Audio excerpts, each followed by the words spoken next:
Welcome back to yet another episode of the Burgundy Breakdown. Today we have a lot to talk about as OTAs took yet another great turn for your man Juan Gotti as Noah Brown inches closest. Like, no, I'm just playing. We got a lot to talk about though. OTAs, so much has happened. Some players like Noah Brown stood out. Deron Payne, who is a name to watch out for from this fan base, also stood out, and a slew of other topics today. Catch us on the flip side of the Burgundy Breakdown. Let's get it.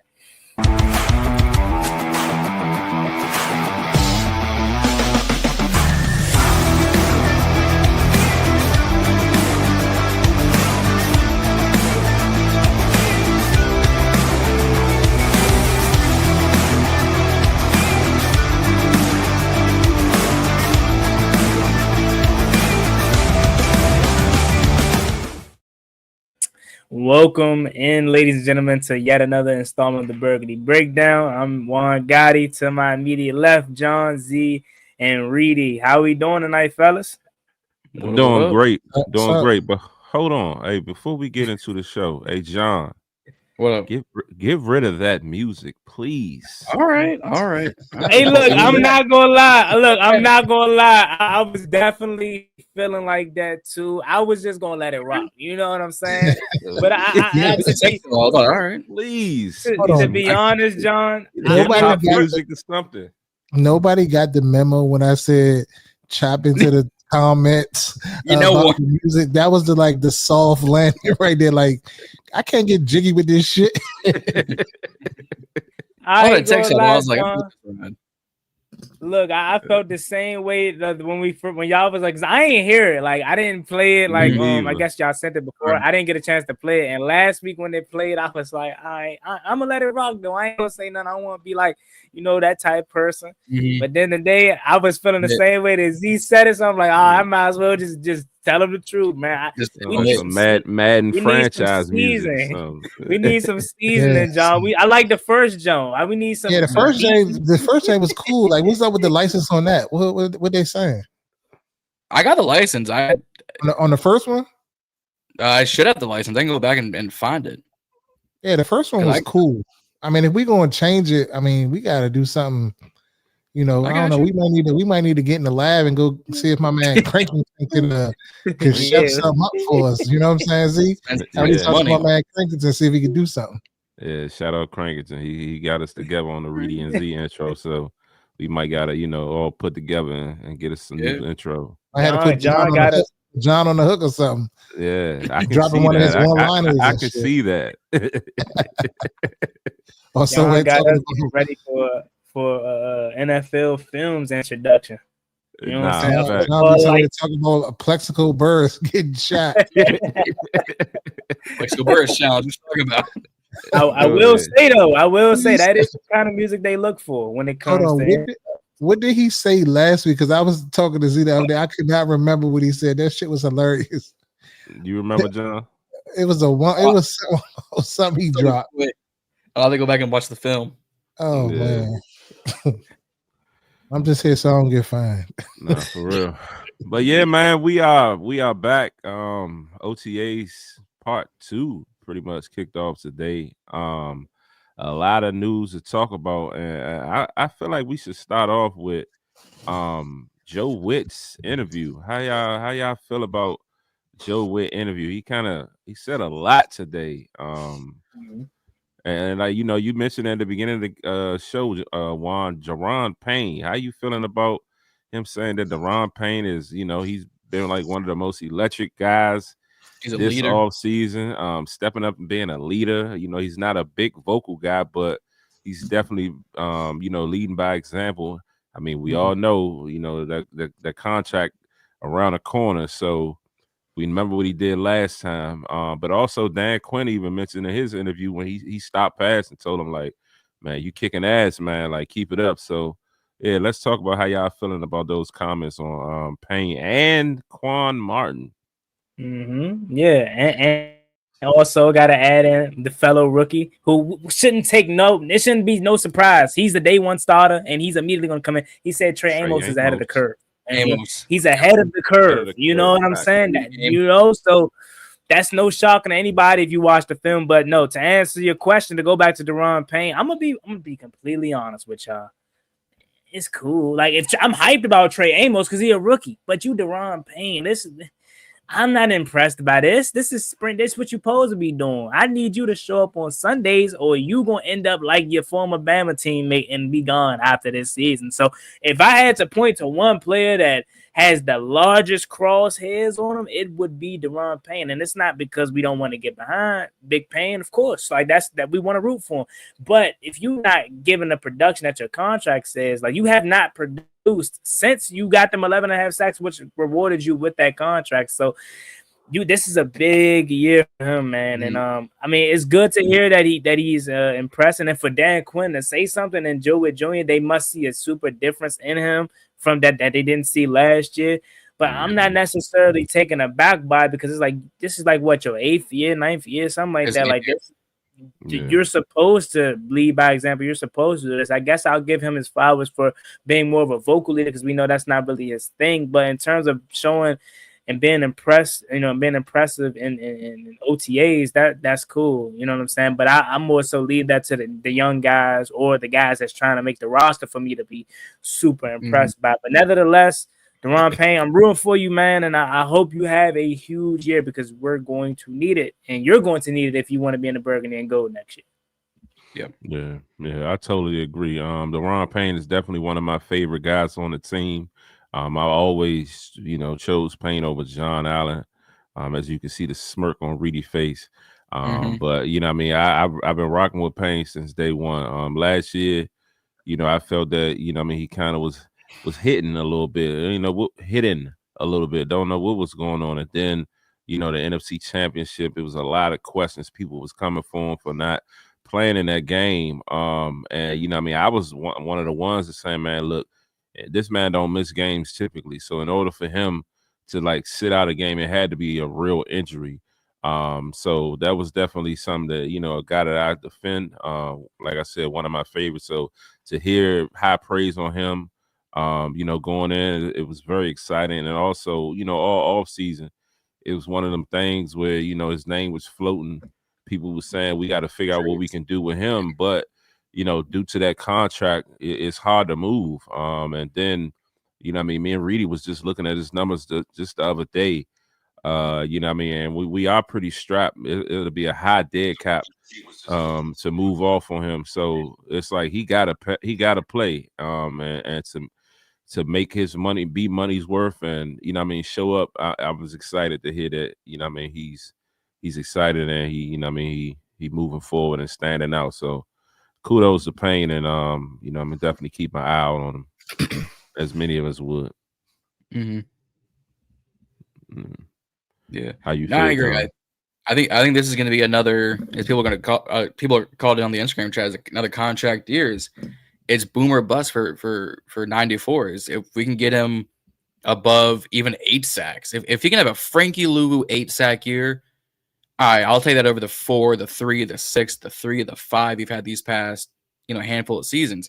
If you come out and Jazon Newton's got more than you, if you come out and Sheldon Day has got more, if you come out and Carl Davis has got more than you, writing's on the wall, man. You can either walk off to go join Bama Boy in Minnesota. You can go join Miami down there and do nothing in the AFCs. You can walk off and go do whatever with whatever team.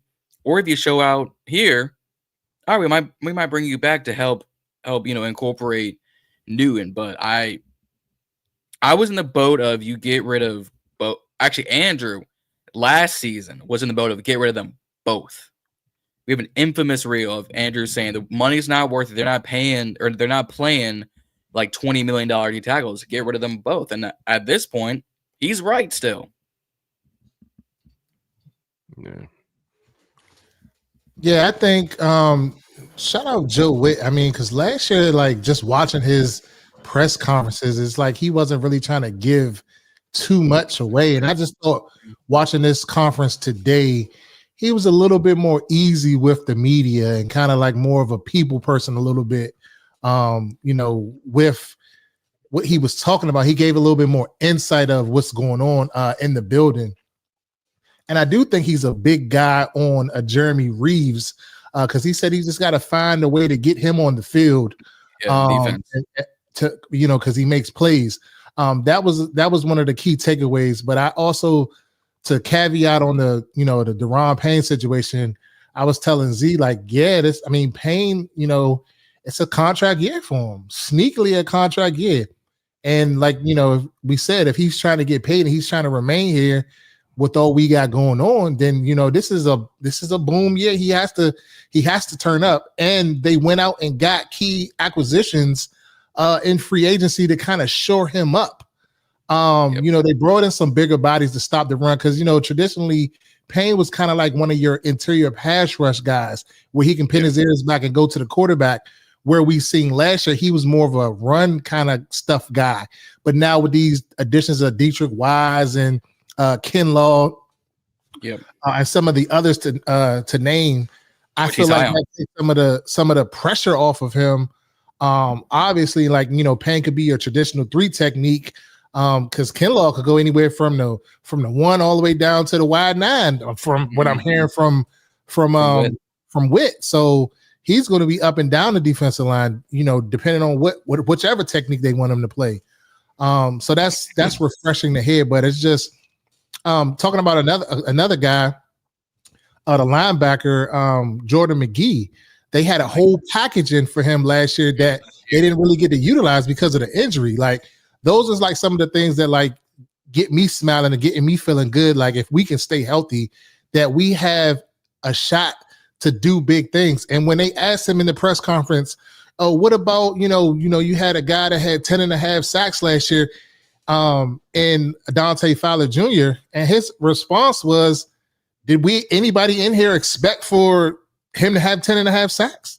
He said he's not worried about it, that they'll get the sack somewhere. He don't know where it's going to come from as of now. It's too early, but it's going to come somewhere on the defensive line. And that confidence right there from our defensive coordinator just like made me like more psyched about the defense and stop being so like, I don't know. We need a pass rusher. Like, I think this coaching staff is smart enough, and, with AP and DQ, what they're trying to put together, they're smart enough to know that you can't do it all in 1 year. You can't do it all in year 2. It's a thing that you have to string along over a couple of years to kind of get the roster to where you need to be. So you just kind of whittle at it, little by little by little. But that was some of my takeaways from the press conference. Yeah. And then, I definitely keyed in on some notes from that conference too, because I definitely felt it was one that stood out. And it was, Cliff press conference last week was pretty good, but this Joe Whitt conference definitely brought some energy. And some of the other things he said, and pause, he said that they wanted bigger, faster, and longer guys, both in the front and in the secondary, i.e. highlighting Trey Amos as being ahead of the curve and definitely standing out early in, off-season workouts. To piggyback off what Reedy said with the Kinlaw thing, he mentioned he plays with power and speed, versatile enough to move up and down the line. So like Reedy said, he's going to be all over the D line. Putting him out on the edge. On pass it down. Sometimes he mentioned, even with Luvu, bringing in some of those bigger guys doesn't necessarily will mainly like help on first and second down, but definitely on them passing downs, Luvu should be able to eat. With last year where Luvu played kind of like, more downs, we were kind of hurting against the run. He believed, like Rudy said, he does believe that someone will definitely emerge as the pass rusher for this defense, whether it's collectively or individually. As far as the rotation and the opportunities, he mentioned that everyone has been getting a shot with the ones during practice because you never know what's going on as far as situational things. Somebody may emerge and stand out, and it'll be a good thing, that they got some reps with the ones. With Jordan McGee, he's talking about how he's, commanding the defense. Bobby learning a lot from Bobby Wagner, being able to control and calling the plays. And so it's exciting, like you said, to hear those things. But he praised Will Hurst, He mentioned, like you said, Revo is a guy that makes plays, so you definitely got to find ways to get him on the field. And that's something that me and Reed been talking about for years. We even mentioned it last week on the pod. I think we was talking about Juan. You said it too. Like when he was coming in for safety years ago, when we would have those injuries, he made plays.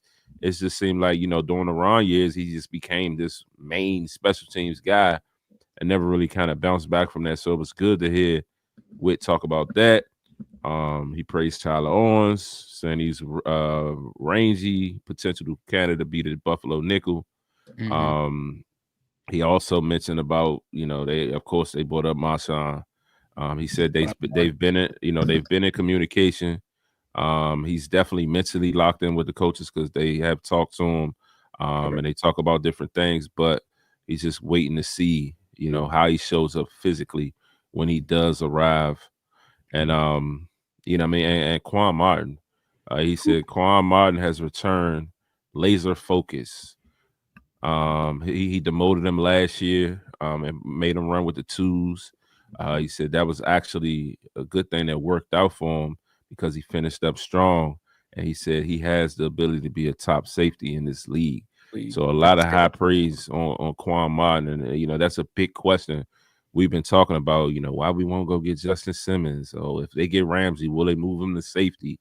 A lot of questions. And it's like we may be overlooking Quan because Whitt seems very confident in what this young man can do. Yeah. Well, to that point is Quan had mentioned this at last month or 2 months ago, is he had played most of the season with one or both separated shoulders. That screams 2005, give me some PEDs in the locker room, I'm going out to play kind of thing. Separated shoulders ain't fun to play with. And yet, looking at the stats, 87% of regular season snaps, 92% of postseason snaps, and a lot and played on special teams. So not only playing on the defense, he's playing on special teams with both his shoulders non-existent on his body. If that doesn't tell you, he's coming back to play hard in the box, play hard on the field, I don't know what does, because Michael Thomas will stub his toe and be out for 6 months. Mm-hmm. So 2 separated shoulders ain't nothing to joke about. But what I found, besides the Daron Payne and the Javon Kinlaw quotes, is what he had to say about the linebackers in terms of McGee. Luvu was practicing with Ryan Kerrigan on the side of the field.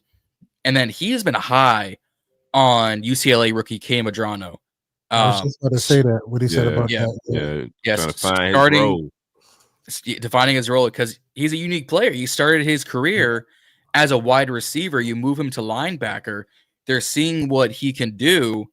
And then the other quote from him is, does Whitt see Madrano more as a linebacker or a safety? Because JB Finley had kind of asked that, and he was like, is he more Frankie or is he more Jeremy? I think he's meaning more in Jerry Chin, more than some people are saying, what do you mean he's playing a safety? Jeremy Chin was like Landon Collins.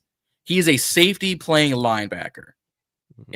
Between size, speed, build, et cetera. So if Kane is anywhere as even if Kane gets us a half of what Chin did last year as a rookie, I call that a success, because he's behind McGee, Luvu, and Wagner. And Hampton. Yeah. And Dom Hampton. Thank you very much. Dom Hampton. You bring him in on your nickel and your dime packages, and if he can guard tight ends, and that's key. And that's one of the things I talk about with his speed, obviously he needs to work on his tackling ability and stuff like that, but he's similar in the same kind of boat like a Luke McCaffrey, where he's new to the position. He hasn't been playing it that long. So you kind of got to give him a little bit of a pass as it relates to that. But I think with this coaching staff, especially Ken Norton Jr., and then you got a Donatel and whoever's else is back there with the secondary, William Gay. Like, I think they're going to coach these kids, they coach these men up, as it relates into the tackling situation. And that's one of the emphasis on the season was just tackling. They say ball is life, but tackling and stopping the run. Like, I was excited about that. Crucial.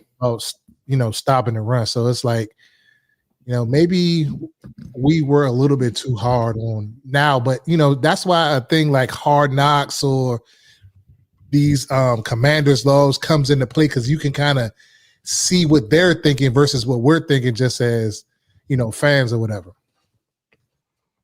Yeah. Anything to add, Juan? Can't hear you. Can't hear you. Yeah, I definitely do.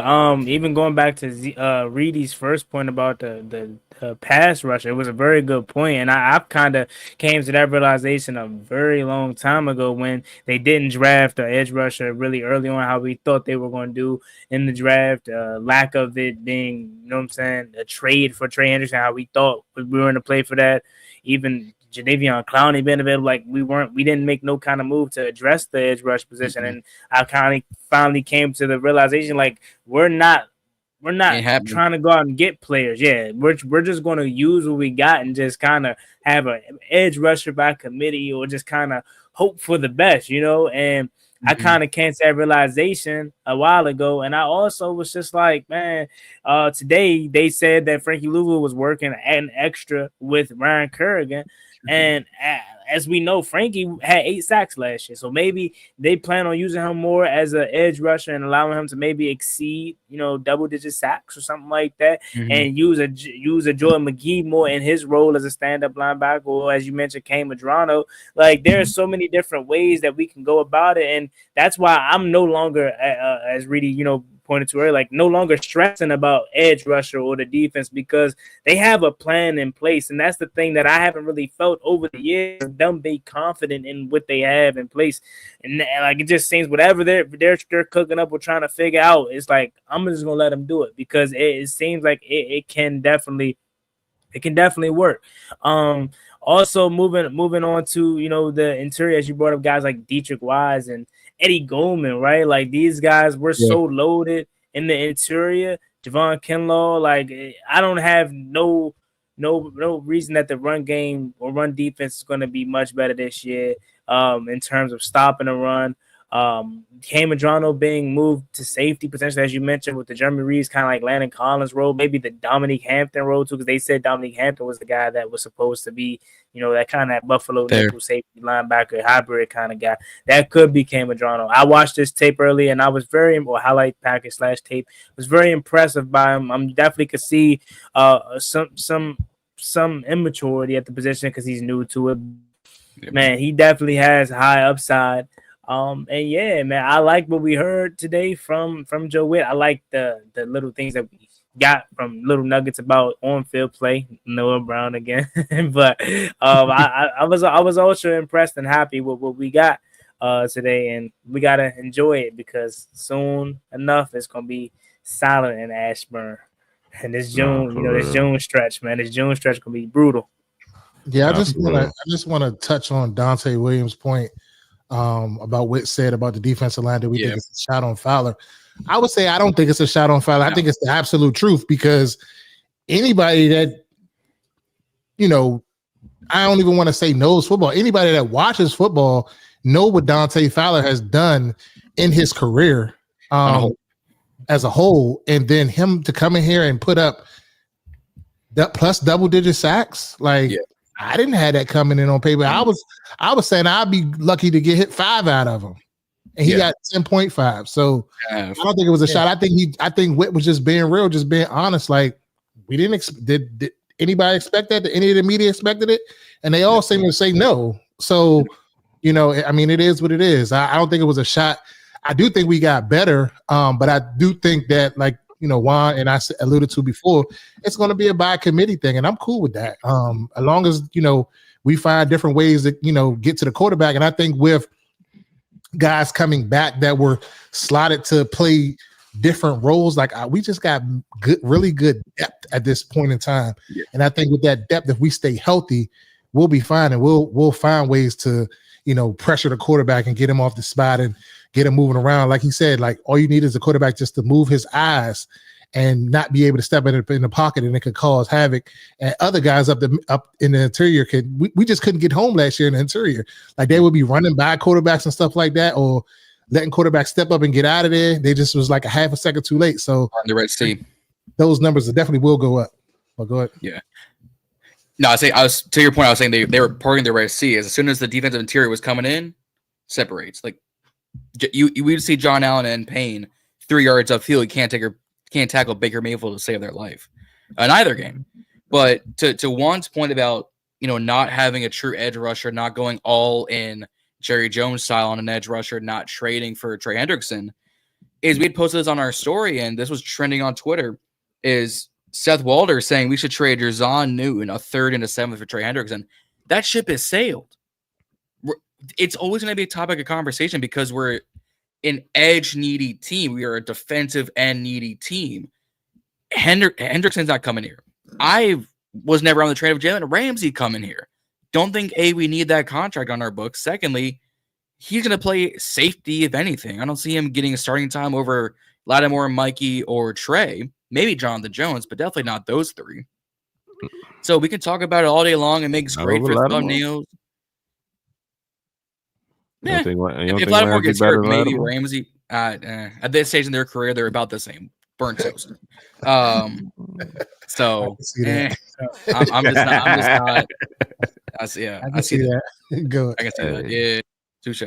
I finally. But my bad, not to cut you off. So are we? I had a video clip from Grant Paulson earlier, and it's somebody, one of y'all, Grant's not one of y'all favorites. I'm not sure which one, but I feel like I heard that before. But Grant Paulson was talking about the Trey Hendrickson thing, and he kind of just brought up like we haven't had a defensive player of the year type caliber player in 33 years since a Darryl Green. He said our closest to it would have been Kerrigan, and Kerrigan was good, just good. Like he was a very good player, but he wasn't elite. Trey Hendrickson breaks that, and it's like I mean, hearing how we talking right now, it seems like everybody's out on the Trey thing, but it's like for some reason I'm holding on to a little hope, and I got the clip pinned if y'all want me to pull it up, but let me know y'all how y'all feel. Just speak on that point because I'm not going to say that I'm out. I'm never out on getting talent. It just has to make sense. It has to be the right deal.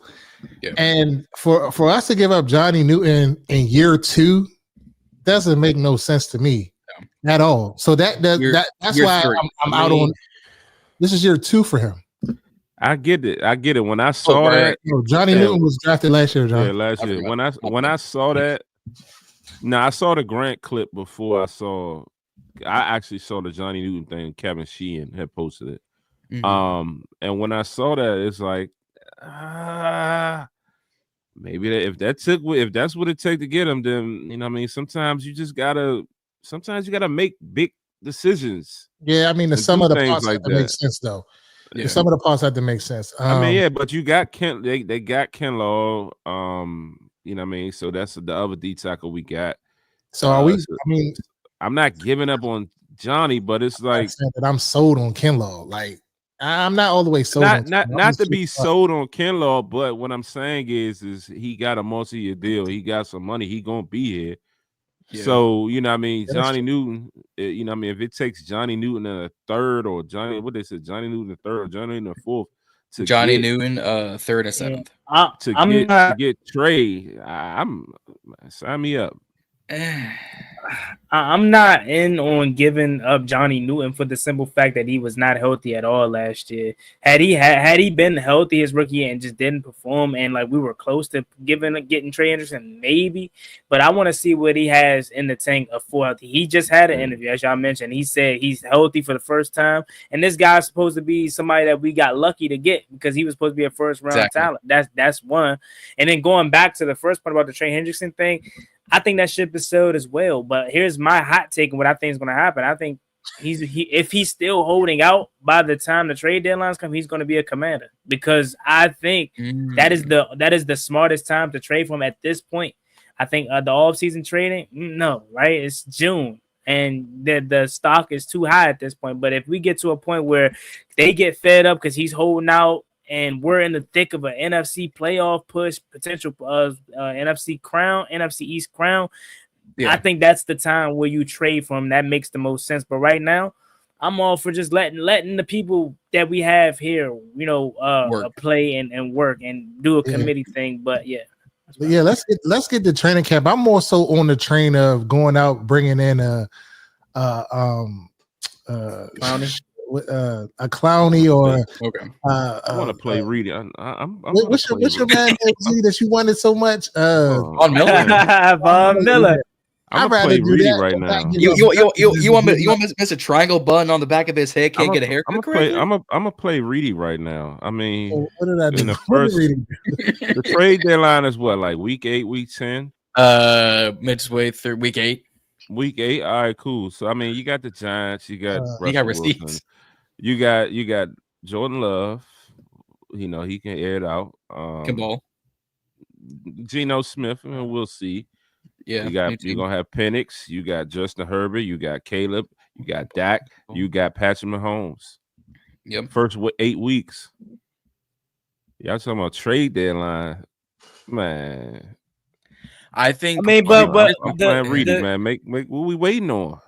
The capital compensation is too I feel much. I'm not ready to give up on Johnny Newton for. I'm not ready either. I'm not saying that. Trey Henderson is now. If it was Myles Garrett, sign me the fuck up. But not I don't know about Trey Henderson is outstanding. Like, don't get it twisted. But I feel like Johnny Newton is. Like, I feel like he ain't even scratched the surface yet. I feel like not even close. I feel like he's gonna be a dog. I get that, but sometimes to get the big fish, you might gotta let you know. That's true, but is it worth it at this time though? To he's like 32. He's like 30, 31. 31. I mean, so he's coming 17 and a half sacks or something like that, right? Back-to-back seasons. Back-to-back seasons, like. But you got a guy that you could potentially have, a defensive tackle you're potentially going to have for 6 to 7 years, and a guy that you may have for 3 or 4. So, like right. So you could, I mean, so you Dante on Z's head right now. You better your chances of winning. You can better your chances of winning. And you giving we need a pass rusher. Yeah, I'm not knocking. Why not go get your situational guy that you advocated for 2 or 3 weeks ago? That was Plan Z. That was Plan Z. Or A, B. C, oh no! The way you was talking about Von Miller, it's like you wanted him right now. You want to play in the V because the Trey Henderson was gone out my head. But like as we see this situation keep unfolding, like they still ain't signed to do, and they ain't going. It don't look like it's happening. And he not. They can't sign nobody on defense. They can't sign nobody on defense. They can't sign their first round pick. They spent what? What we just say, Reedy? 150-some million in 3 players. Yeah. They ain't got the money. They gonna have to give him up, and it ain't gonna cost much. That's all I'm saying. Again, Johnny Newton, I'm not knocking him. But realistically, all right, this is gonna spin this into a whole nother hemisphere topic. But do we have the money to bring him in? One, we gotta re-sign Terry, right? We talked about that. Re-sign Attorney. I think Debo is going to turn the fuck up. You deal with it when you deal with when it then they're going to have to sign Tunsil. Then they're going to have to I don't know. They might have to sign Marshawn Lattimore if he's worthy. Right. If he plays good, right? Deron Payne. Deron Payne, right? B-Dash is coming on to year 2. We don't got a center waiting in the wing. We didn't draft that guy yet. We keep giving up all our draft picks. We got 5 picks next year. A first, a third, a fifth, a sixth. Trust me, guys. I hear all that.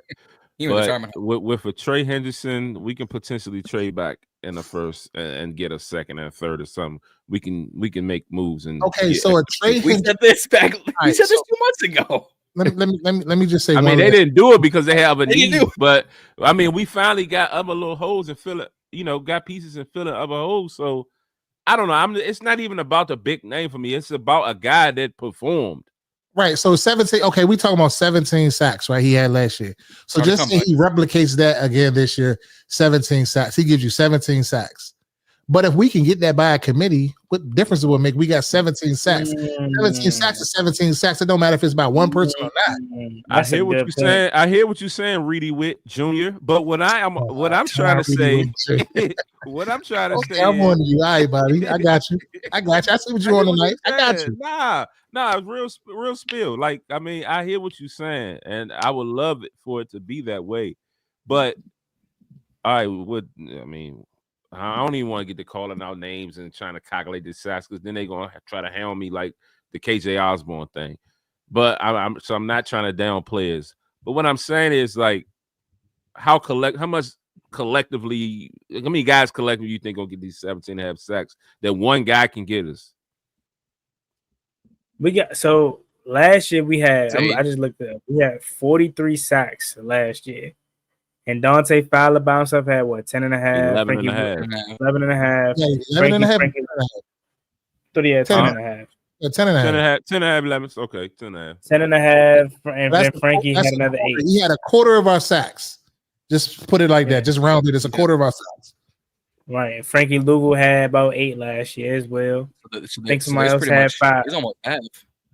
So essentially what I'm saying is Trey Hendrickson, he wants a big payday, well-deserved 17.5 sacks. And I get it. Z. I think Z's point is he wants a game changer on the edge. Like somebody that's going to scare the offense every down. Fowler got 10.5 sacks, but he wasn't frightening shit. I think Trey was making guys in the AFC North tremble, but I don't think he's run. Even if he's not getting sacks, he's going to cause pressure. But that's what you can get it. You can get that out of everybody else, though. That's what I'm saying. That's what I'm kind of with Z's point. I mean, Reedy is like you. Right. 17.5 sacks. Oh, I'm lagging. No, what I was saying was they're saying in the comments on Instagram, Kevin talking about no Reedy, that's dumb. 17 sacks from one guy means he demands doubles and a Pro Bowler. Okay, all right, but 17 sacks in the stat book is 17 sacks. I don't care if it comes from one guy or not. Okay, he may be a Pro Bowler, but a Pro Bowler ain't winning us no fucking championship. A Pro Bowler ain't getting us past the Eagles. So what I'm saying is if we got 17 sacks on the books, it's still going to be 17 sacks on the books. That's what it is. This is my mentality, and I told y'all this. I told y'all this when I left that NFC East Championship game. NFC Championship game. Win fucking now. I'm not knocking Johnny Newton or anybody else that can develop, but if I got an opportunity to go get an all fucking pro today, you talking about you do got to go get the all pro.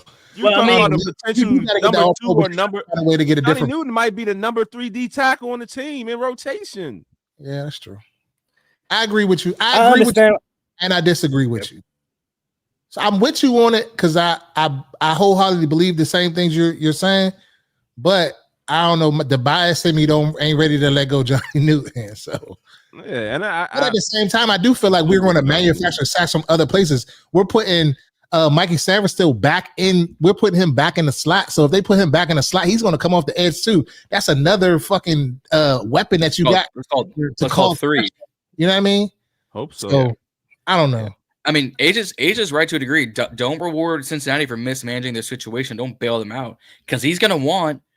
Or what was his projection? 5 years, like $30 million. He was getting that DK contract at defensive end. They were going to make. He was supposed to make big money, and what's Myles Garrett's contract? 5 years, like 2. It was like he got like the Jamar Chase contract, because Myles got guaranteed money. That's the biggest problem. Is I think Trey will sign. He got 4 years, 123, fully guaranteed. 4 years, 160 total. So if he wants Myles Garrett, like 4 years, 160, 123 guaranteed. It said he got recently signed a 204. Because he had 2 years left on his regular, so he got a 4-year contract to make that extension to 206. $40 million a year for a pass rusher. God. Yeah. Now, Myles Garrett is that dude. But definitely.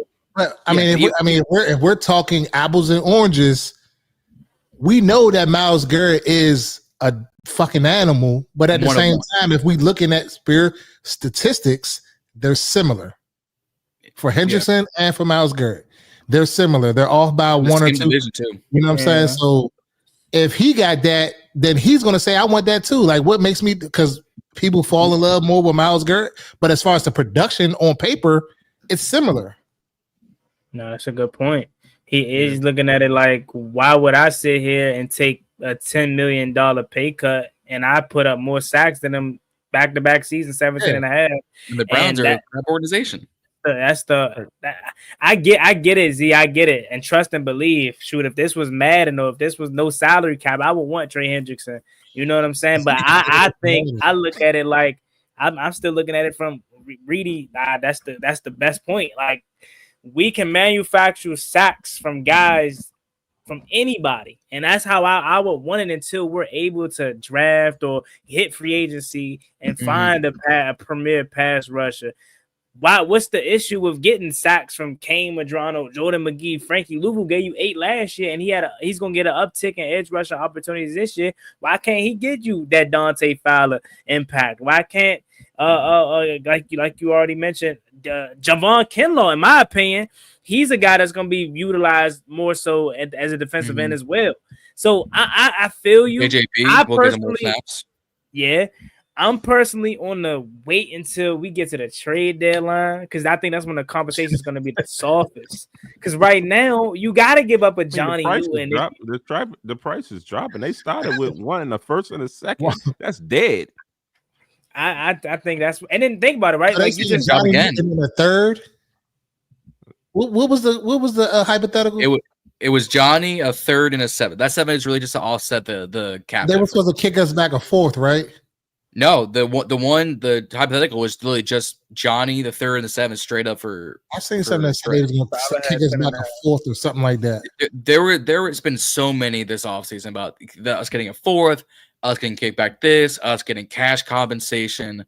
But the only teams I could realistically see by trade deadline trading for him: Lions, Green Bay, and because the salary cap doesn't exist, the Rams.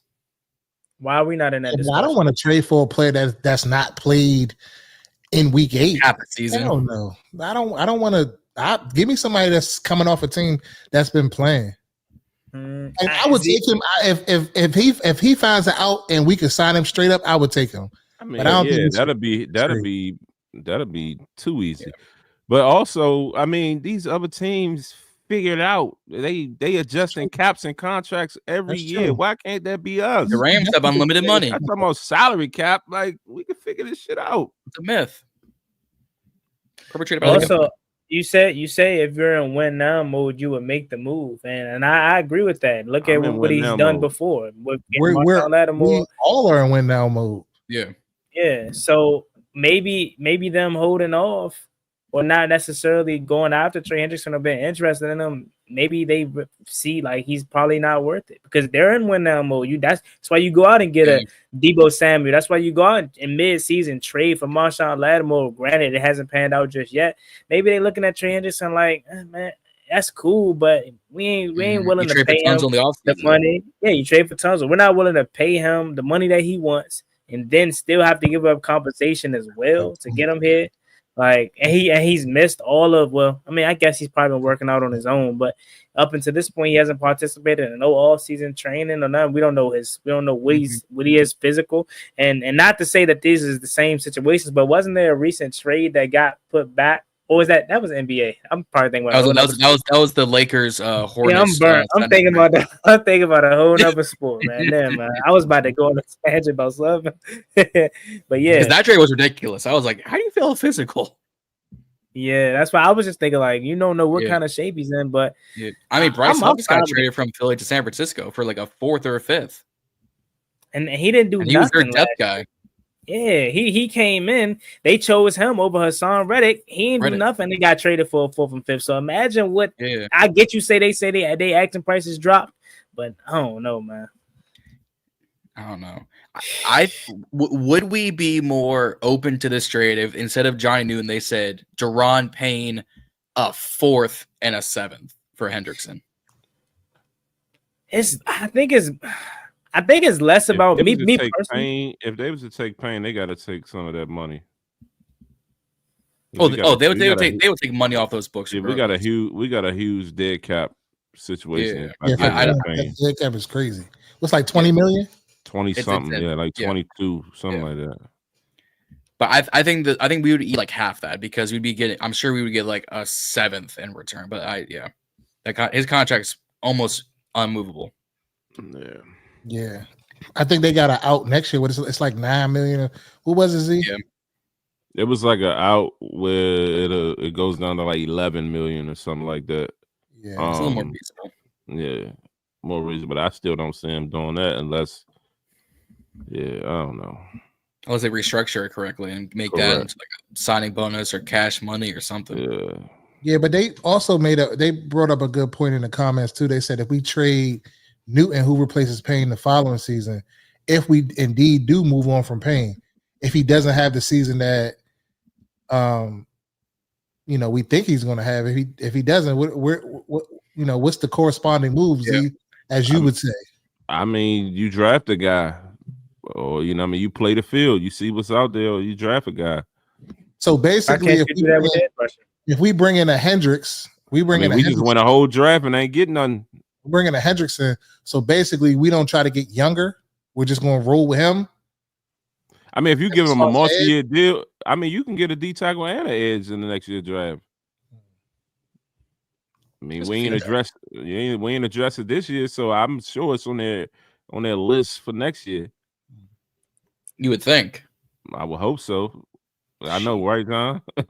Shit. Me and John was the ones pissed. I think it was on their list. I think just the players that was there. Yeah, the way the board. The way the board fell, it didn't make sense because if you look at the Commanders log, they had 2 guys that they was looking at before they took your man Amos. So it was him and somebody else. They didn't say if it was an edge or it could have been, but I think when them guys came off the board and picks a couple before us, then it was like, well, we got to go here. You know what I'm saying? Yeah. Mm-hmm. Well, I was in the boat, Josh in the boat, bro. Like a lot of us had Trey Amos, even like Lewis Jr. as a first round talent. I had him 29 overall in a few mock drafts. We got him at 61. So say you got 2 first round picks within the first 2 rounds. You call that a success no matter what. Yeah. But if Mike Green was there at 15, they're at 61, I would have scratched my head like, do I address corner or do I take the guy who put up 15 sacks and put Connolly Jr. on his ass in that first rep? I would have scratched my head for 7 minutes. But I think that's the thing people like, not saying you per se, but as fans, we glaze off of 1 rep. Like what else? The next rep, you locked him down. In the body of work or whatever, you know what I'm saying? That was just one highlight. So I feel like Connolly Jr. got a bad rep out of that 1 rep.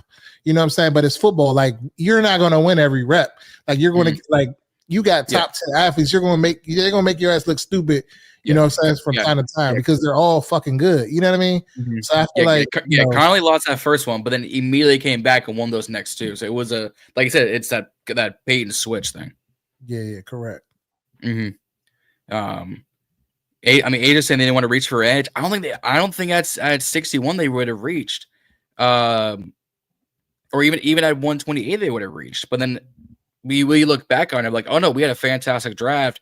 Everyone loves our draft. I love our draft now, but at current day moment, I was like, these aren't the guys I wanted. These aren't the guys we looked at. But then you take a step back and like, they know something we don't. They must really love Javon Kinlaw, which Whitt does. They must really love Javonte Jean-Baptiste, which they've shown on some practice film. They really love our entire linebacking room, and they do. So I think this defense is gonna show us whether or not were the fans right, were the coaches right, or was it somewhere in the middle? But it was the same thing last year too. We wasn't necessarily sold on a draft we had last year. It was Coleman was my biggest question mark. It was big question marks. Now all of a sudden everybody's it was an do your voice, John. Hit it one time for me. How could y'all do this? What type of draft is this? This an ass. Yeah. Now they glazing saying, oh yeah, exactly. We got this and now how y'all talking about that he da. Y'all talking about not Terry. Y'all talking about McCaffrey. Woo. You know what I'm saying? So I mean, it's going to be like the hecklers and stuff like that. Say they wasn't happy with this, they wasn't happy with that, but we just got to see it play out. Yep. Yeah, for sure. So we definitely wow, that conversation definitely took up a lot of time. I mean, gonna lie to you. We were gonna talk about the running back position because, in my opinion, I think it's a very, very interesting position because there's 5 people, and me personally, if you ask me, I keep 3 backs, but they're gonna keep 4. He got 5 running backs. Obviously Brian Robinson, who was the lead back, and he is to this point. I don't know if we can guarantee that to be the case by week 8 or whatever. But obviously Austin Eckler, Chris Rodriguez, Bill, and Jeremy McNichols. So me personally, I said J Mac, if that's what they call him. I probably just made that up. I say he's the odd man out, and the reason that being is because he's too valuable to bring back on the practice squad. You release him, he's gonna instantly get picked up. So it's either he's the back to make the roster, because they're keeping 4 more likely than not. Me personally, again, I would keep 3. So either he makes this roster as the 4th guy, or he's the surprise cut of training camp, because Chris Rodriguez is a guy that you can keep around. You can cut him and bring him back on the practice squad. Can't say the same for Jeremy McNichols. So how do we feel about this running back room? It's crowded, and they even brought up Nick Chubb's name, and I'm like, where is he even gonna fit at? Like, I get it's Nick Chubb, you know what I'm saying, but we already loaded. So how do we feel about running back? We're loaded with bodies. We're not loaded. We're loaded with bodies. If you got a chance to go get a Nick Chubb when healthy, you pull the trigger. Hello. How do we know he's still for sure? But like, how do we know? How do we know what's up with him? Like, is he looking? This is how you find out. 90-man roster. Like I said, we're loaded with bodies, but we're not loaded with talent. You know what I mean? So it's like, man, bring in everybody and may the best man win, bro. Like, for real. I'm tired. Z has never been on Madden. He's even playing Madden without us now. I'm tired. He's spot on with that. Like, I'm tired of this. Y'all see what he does when he's healthy? So y'all feel the same way about Jalen Ramsey then? Why isn't that the same? I said that though. I know you did. How does Nick Chubb? John, how does Nick Chubb? He's in his Nick like Chubb 29, 28, something like that. I think he's a little bit older than that. 2018 draft class. He is. Oh no, you're right. I'm like 29 years old. Right on the money. Yeah, my bad. 29. Oh yeah, he's about to hit 30. So you know what they say about those running backs. It's going to be for the low. It's going to be for the low. He turned 30 on that. He's a power back. He got some speed on him. He's led a team. Just give him, see what he got in the tank. You never know. That's not necessarily, I get it. It's Nick Chubb, right? But correct. What happened to him in 23? He had a season-ending injury in 23 too. Because I'm looking at his stats. Against the Steelers. It was against the Steelers. He took, what was it? He either cut over, he cut, or he got stepped on like his ACL, MCL, shin area, and just took him out the game. Okay, so it says in week 2, but week 2 against Pittsburgh, he tore his MCL and sustained damage to his meniscus. That's in 23. Then last year, we know what happened to him last year as he broke his foot. This is a man that we're talking about. Shoot, the reason I knew who he was. Yeah, but he's been dealing with injuries all his career, and he's been battling it. Obviously, still, putting up great numbers. But going back to his Georgia's days when he broke his leg. So was Eckler last year when we signed him. And this isn't me taking no shot at him. Like, if you bring him in, cool. But it's like, man. That's the reason why he's still out there, because it's freaking Nick Chubb, as y'all mentioned. Like, he should be on somebody's roster, but they clearly stand away from him for that reason. If we have a chance to sign Nick Chubb, McNichols and Rodriguez can go packing. Hey, look, go ahead. I want mine. Those are 4 running backs right there: Chubb, Eckler, Robinson, and Bill. Yeah. Lawyers at firm. Yeah, out of here. And then they was talking about today, not to spin off the running back conversation, but they were saying Eckler has the starting kick returners was Debo and Eckler. Give us both give us two guys that could have the potential to house it. And you know what I mean, break some tackles. I shake my head at that. Yeah, I shake my head at that. Why is Austin Eckler back on kickoffs? You know, I mean, that's where he's gonna be. That's where he's gonna be now that we got Bill. I'm with you, Juan. I don't agree with that. I don't know. That that's the thing, though, right? He's very valuable. Involved in the offenses as much as he was last year. Well, I mean, it's because they're saying that with this new kickoff rule, this is something that is good for running backs because it's one or two cuts. Whereas traditionally back in the day, it was a receiver, because it was like a one cut and getting a wedge and then get out of there. For y'all that's been around when it was a wedge, back in the day. Well, that's true. But I get that, but Austin Eckler, in my opinion, Z, you may be spot on. He may not be as valuable as he was last year, but he was too important to this offense where he got hurt on both times he got concussions were on special teams kick return. Right, so we need Austin Eckler. It may be different now with having Deebo Samuel, having Jalen Lane, and just being able to make Bill and stuff like that, and the backfield. So maybe different, like you said, his impact may be lessened this season. But I would rather him be available than freaking continue to get hurt on kick returns. And okay, you say it's more predicated towards a running back this season, or due to the kickoff changes. I mean, but what about Jalen Lane? I know he's more of a punt returner, but he doesn't have to be the main kick returner. But can he be back there? I would like Luke McCaffrey back there as well. Luke McCaffrey got it. He did enough for me last year. I'm different than most people. I know most people want electrifying kick returners, but that's why I love Dax Mills so much, because I'm like, bro, I just catch the ball. Give me the ball at the 25-30, especially with this kind of offense we have. Just catch the ball. Give me to the 25-30 yard line. I don't care if you house it. You know what I'm saying? Because that's not something that's necessarily something that's going to happen consistently. Now, again, with the kickoff changes, it may be different, but that's my quick spill on it. I'm with you, Adrian. We know we can't put McNichols back there under no circumstances. Facts. Fair enough. That is Still a fact. Nightmares about that. And Rip, I wasn't saying that the rookie was going to get cut. I'm counting him as one of the people to make the team.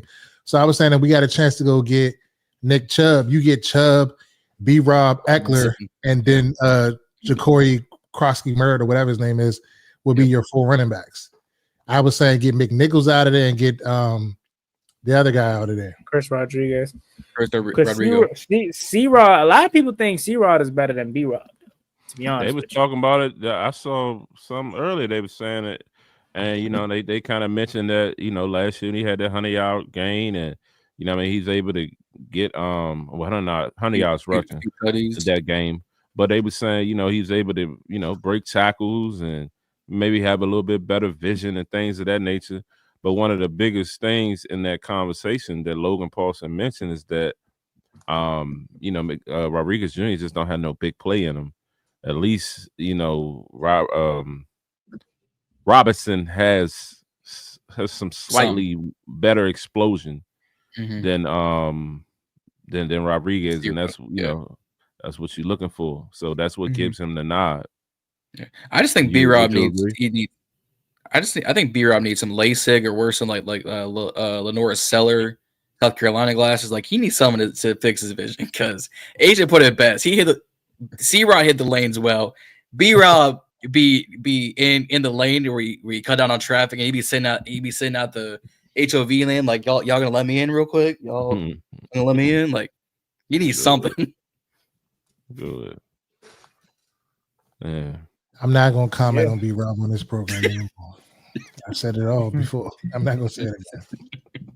So I guess the last topic we can cover is something that was brought up in my opinion. So I'll tell you, because this is why I want to talk about it. But John, you mentioned it in the chat, so I'm like, all right, let's do it.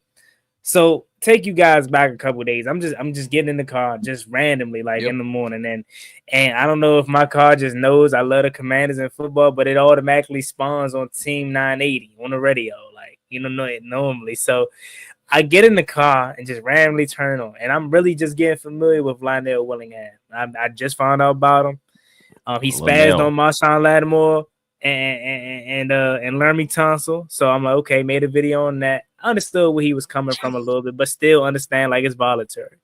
So I think I was like, okay, this voice sounds familiar, and it was him again. And he said that Caleb Williams would have had the same success as Jayden Daniels had he been here in Washington last year. And I almost lost it. Now, in fact, I did lose it because I'm like, what are we talking about? Like Jayden Daniels was so good that he made the Washington team, the roster. He elevated it, and we're forgetting how bad the roster was, one, and we're forgetting how good Caleb Williams' roster was last season. A lot of people said this is the best situation a rookie can go in. Rome Odunze, Keenan Allen, DJ Moore, DeAndre Swift. Offensive line was really good. Defense, amazing. I get it. Yeah. Matt Eberflus, horrible. Was Shane Waldron still there? Offensive coordinator? Was it someone else? Like, I get it, but come on. Everything that Five had to go through last year, from the injury, the bad offensive line play, got sacked 47 times. Probably would have been more if he wasn't as athletic as he is. To shortly wrap up, because I'm gonna let you guys go. What are your takes on that? That was very to steal a line from Herm Edwards. You play to win the game. Hello, right? Hello. And that just goes back to another point by Herm. Know when the journey is over. Jayden Daniels knows when the journey is over as a passer and as a runner. That's the difference between him and Caleb Williams. Caleb Williams is chasing big plays. As a quarterback, you have to be a game manager and an elite passer. You can't keep just chasing the big play down the field all the time. Sometimes you got to check it down. You got to be a check down Charlie. And I feel like Jayden Daniels, he grasps that as a passer, whereas he can go through his progressions and come off something. It ain't there. I don't like it. Check down. Get out of there. You know what I'm saying? That's the difference between the two. I ain't gonna really give my man Linnell too much smoke. I'm gonna go ahead and let him live off that. But yeah, that's what I got to say. Live another day. Yeah. Here's my biggest thing from Caleb in Chicago. He didn't know how to watch film. Now need to be locked up. Man, put him on right now. He couldn't go to the movie theaters. He couldn't turn on Netflix. He couldn't turn on Disney Plus. The man did not know how to watch film. Couldn't watch Frozen. Couldn't watch Frozen. Can't watch the new Snow White. Didn't know how to watch film. Doesn't know how to do it. No one taught him how to do it. What is the biggest thing Cliff said the whole offseason? Jayden was in the building before him. Jayden left the building after him. What was he doing those first 2 hours in there? Watching film, either by himself, with a teammate, or with Cliff. LSU's no joke. That's why they produce wide receivers at an elite level. That's why they created Joe Burrow and no one else these past few years at quarterback. They know how to teach film. Caleb doesn't. He doesn't know how to turn on the TV and say, "Hey Siri, bring me to Netflix." He doesn't know how to do it with his mama in the stands. He doesn't know how to do it. Shut up, Siri. You'll need to unlock your Shut up. First. But the crazy thing about it, when I heard that, like, he didn't know how to watch film, I'm like, bruh, they teach you on YouTube. Like, you couldn't Google that shit. Like, so wait, how did this story get out? He said it? I mean, that's what they're saying. He said he didn't know. Nobody showed him how to watch film. Like, you go in, like, they broke it down. Like, I've seen it several times where they break it down, like what you do on certain days. This is that and the third. Like, you're watching first and second down. Then you watching the install, first and second install, first and second down install. Before you get to practice, then you get to practice and you install. Then you go watch that film. Then you watch the opponent's this. It's a proven method. Like, Caleb straight out said it. Right. And then you got to add to, like, you know what I'm saying? Like, you just may not take away, but you add to, put your own spin on it. Like, look at your keys. Like, what are your keys as a quarterback? Like, that's clearly that's day one install shit. Mm-hmm. Yeah, no, shout out to Asia right here. She said, I watch film. I'm about to say, let me find out I'm on the same level as Caleb Williams watching film, because I watch film and I feel like I do a dang good job breaking it down. I mean, but then again, think about it. And this part, I'm not gonna say this has nothing to do with it, but his play style kind of resembles that. Like he just plays backyard football and like whatever happens. You know what I'm saying? Opposed to like Jayden Daniels and whatnot. Like last year got to a point where if the ball hit the turf or it was an incomplete pass, I was in utter shock or disbelief because that rarely happened. So I mean, it's not to take no shot at Caleb or none, but I'm just saying, like they're saying, like the coach is going to help you with the film and the progressions. The shit is in the playbook. I can show you in the playbook. It tells you what's your number one receiver, who's your X, who's your number two read, who based off of alignment, assignment, and keys. Yeah, he's sick fucking high school football. Yeah, he said it this time last week. He said he struggled watching film due to a lack of experience. He watched it alone and wasn't explicitly told what to focus on. And he then clarified that he wasn't entirely unfamiliar how to watch it, but rather he was not getting support or a guide on how to optimize it. He didn't know how to watch film, or if he did, he didn't know how to turn on the subtitles, how to hit zoom, or how to hit fast forward. He did not know how to work the remote. I'm just so glad we the Bears picked Caleb. Like I'm just so glad because I the whole time everybody was getting on me about it. Yeah, I'm like, I don't want the guy Chandler's appreciation crying to his mother. Tell y'all how this went. And this thing. Go ahead. Let me tell y'all how this went. So, Zeke's not a draft guy. Like he's kind of like once you get into the league, then he does his research on you. But like college guys coming out, he not really. This year he did better. I commend him for this year. He did much better than he normally does. So I said, bro, you need to go look at Jayden Daniels' film. They was doing all this glazing on what's name. I said, this is who we need to get. Just go look at his film. He went and looked at his film. He said, I don't want Caleb. I want him. That's exactly how it went off the rip. Off the rip. All I had to do was watch a few plays, few little bit of tape of Jayden. I knew what quarterback I wanted, but also just with Caleb though, I've said it. He just strikes me as a guy that's soft. He don't have that dog factor. When I seen him crying on that shoulder of his mother in the stands, I said, I do not want that to be my quarterback. I don't. You know what I mean? Like, it just doesn't. Yeah.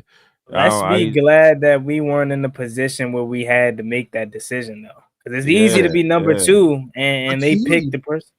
Not to cut you off. I'm sorry, Juan, but you good? This is just like crazy to me. Can you imagine if Jayden Daniels had the talent, the roster that he had last year? Yeah, man.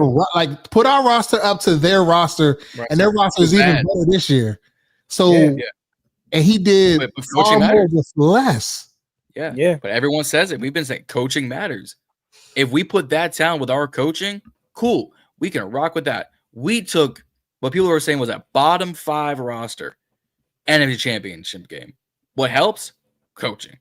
Dan Quinn gave him Cliff Kingsbury, who was ironically Caleb's old OC in USC. USC. And he said he knows how to run these plays. Because he wasn't a coordinator, he was a consultant. Or a consultant. What's the name? What's the name was the offensive coordinator there? What's his name? The head coach, Lincoln Riley. Lincoln Riley? Yeah, go ahead. Go ahead. Yeah, head coach. But Cliff has shown he can run an offense. Look at his Oklahoma. Look at his early days with Kyle. An offense. So he said, all right, I'm going to bring in Cliff as OC. Let's make him work with him. He gave him Joe Witt. He brought over Joe Witt and crew from Dallas. So we poached Dallas like a I don't even got a good analogy at this because I'm just ranting. And we put together a roster. The Bears said, you know what we need a little bit of? Bad time management, bad clock management. Let's bring in Shane Waldron as offensive coordinator. Let's bring in Matt Eberflus, who hasn't coached anything in a few years. And let's see, you know what? We really don't need an offensive line coach because he got killed back there. No fault. Last year, Caleb Williams reminded me of an average Sam Howell. Yeah. Shoot. That comment. Hold on. Is that disrespectful? Don't go on my man Sam Howell. I was about to say What? Here's why. I was about to say, John, hold on, I'm gonna let you go. This may be a hot take. It might be a hot take. They on the same level. They on the same level. I ain't gonna lie. Sam Howell is definitely. You can't look. I'm not even trying to be funny or disrespectful. Watch their film, bro. Clip it up. Clip this up. Or who they don't like. Look at Sam Howell's film, and I'm not even trying to be funny because we know how it ended here. Y'all, Sam Howell was Caleb Williams, bro. Caleb Williams has a higher upside, obviously, and I think Caleb Williams will be good. And that's saying a lot because I think Sam Howell is good, but he just got beat up. So that ain't like disrespectful or bad because I think highly of Sam. I think he can be a starter in this league. But they about to find one where you live. They play the same exact way. Who? They both have semi-mobility. They both can move around. They both take chances. They both play hero ball. Hey, bro, that's a good ball, bro. I'm sorry. Y'all can clip that up all y'all want. That is definitely. I like it. I want to see what they say. That's definitely a good ball. I ain't gonna lie. If I don't do a read, he got us because we clip that up. Clip that. Oh no, yeah, John, you can finish, but because I got a lot more to say. But go ahead. I'll let you know that. Oh man. Oh, HCTR PR Rods. He said Howell is a less zesty version of Caleb. You went wrong about that. At that point, man, Howell can play right now. Put him on the Saints, bro. I promise you, my man could be a starter right now, bro. He gonna die in New Orleans. What you kidding me? Even for the voodoo magic, it's for the offensive line. Man, wait till if JJ McCarthy go down, he not getting his starter spec back. Sam Howell back in a position, bro. Oh my, I'm telling y'all. Maybe I'm over exaggerating that week, them first 2 weeks, bro. But I go back to that Seahawks game, bro, where Sam Howell literally was defeated. After that, he said, bro, I don't know what y'all want me to do. He single-handedly kept us in that game, bro. Like Emmanuel Forbes got ejected. So much then went wrong in that game, and Sam Howell had us down to the wire in Seattle, bro. And after that, that's just when he went up in smoke, right, man.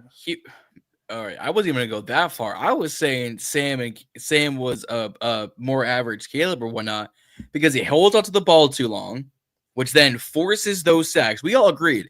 Sam took 67 sacks in 2023. 25 of those are his fault. A third of those are his fault. He was holding on to the ball way too long. I'm not even to make the jokes I would normally make because we family show. He was turnover prone. His offensive line couldn't block. His OC did him no favors. And then Sam was probably watching film. Caleb didn't know how, like I said, couldn't use the remote to turn the TV on. He looked at the Kendrick too much. He said, turn the TV off. So then my eyes said, oh. Bruh, so John's top one, bro. How do you come up with this stuff on spot, bro? That's an absolute talent, bro. I'm sorry. How do you do this? That's a talent, bro. Honestly, to just. Hey, I told you, Kuiper Jr. You know, Kuiper be coming with them. We having them little. John listen to a lot of music and watch a lot of TV shows, man. Because like these analogies and just random punchlines, bro. It's like, how do you know? That's a talent, bro. Hey, bro, I am dead. John crying over there. He red, bro. In this room. But yeah, I'm not like Reedy said. I ain't gonna bash my man Linnell. I ain't gonna say too much about him. That's my man. But Linnell does say a lot of things that a lot of people don't. Yeah. Shout out my man Sway. I think it's Sway vibes. Linnell has familiar with balls to say a lot of things a lot of people won't say. Yeah. And he like Sway run. Yeah. Yeah. I've heard about Sway vibes. You know, Sway be having those clickbaity type of titles. I got Linnell coming on the show, so I'm gonna talk to him about these takes because he also had one about B-Rob. Facts. He had one early on about B. Robin was saying that, you know, when we were talking about cap casualties or just people who could get cut, and he was saying that, you know, moving on from, I think at the time was Linnell's top 6 takes or some of the off season or something like that, and he was saying that, you know, cutting B. Rob could potentially be one of the ones. I mean, it would save like $3 million. This is Really? before the draft. This is before the draft and all that. Because he was saying, he saw us get a running back, but his most recent one, he was defending him. Disrespect. Yeah. That's why I was about to say. Reedy texted him. Had to text him. I was like, "Oh, bro, like, what you want right now?" Like we gotta get to the show and talk about this." Yeah. He basically called us idiots. Z. He said because he said y'all sold on the guy that ain't playing 2023. I'm like, what you mean? It's not his fault. You turn on the film, bro. I just did a film breakdown on Bill, bro. That is Antonio 2020 Antonio Gibson right there, bro. Right. I mean, I seen that immediately.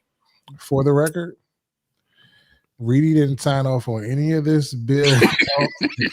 For the record, is all Z. Reedy's still waiting on Eckler to revive his career. Like, hey, where my pen at? I was going to Reedy want Eckler to be our RB1.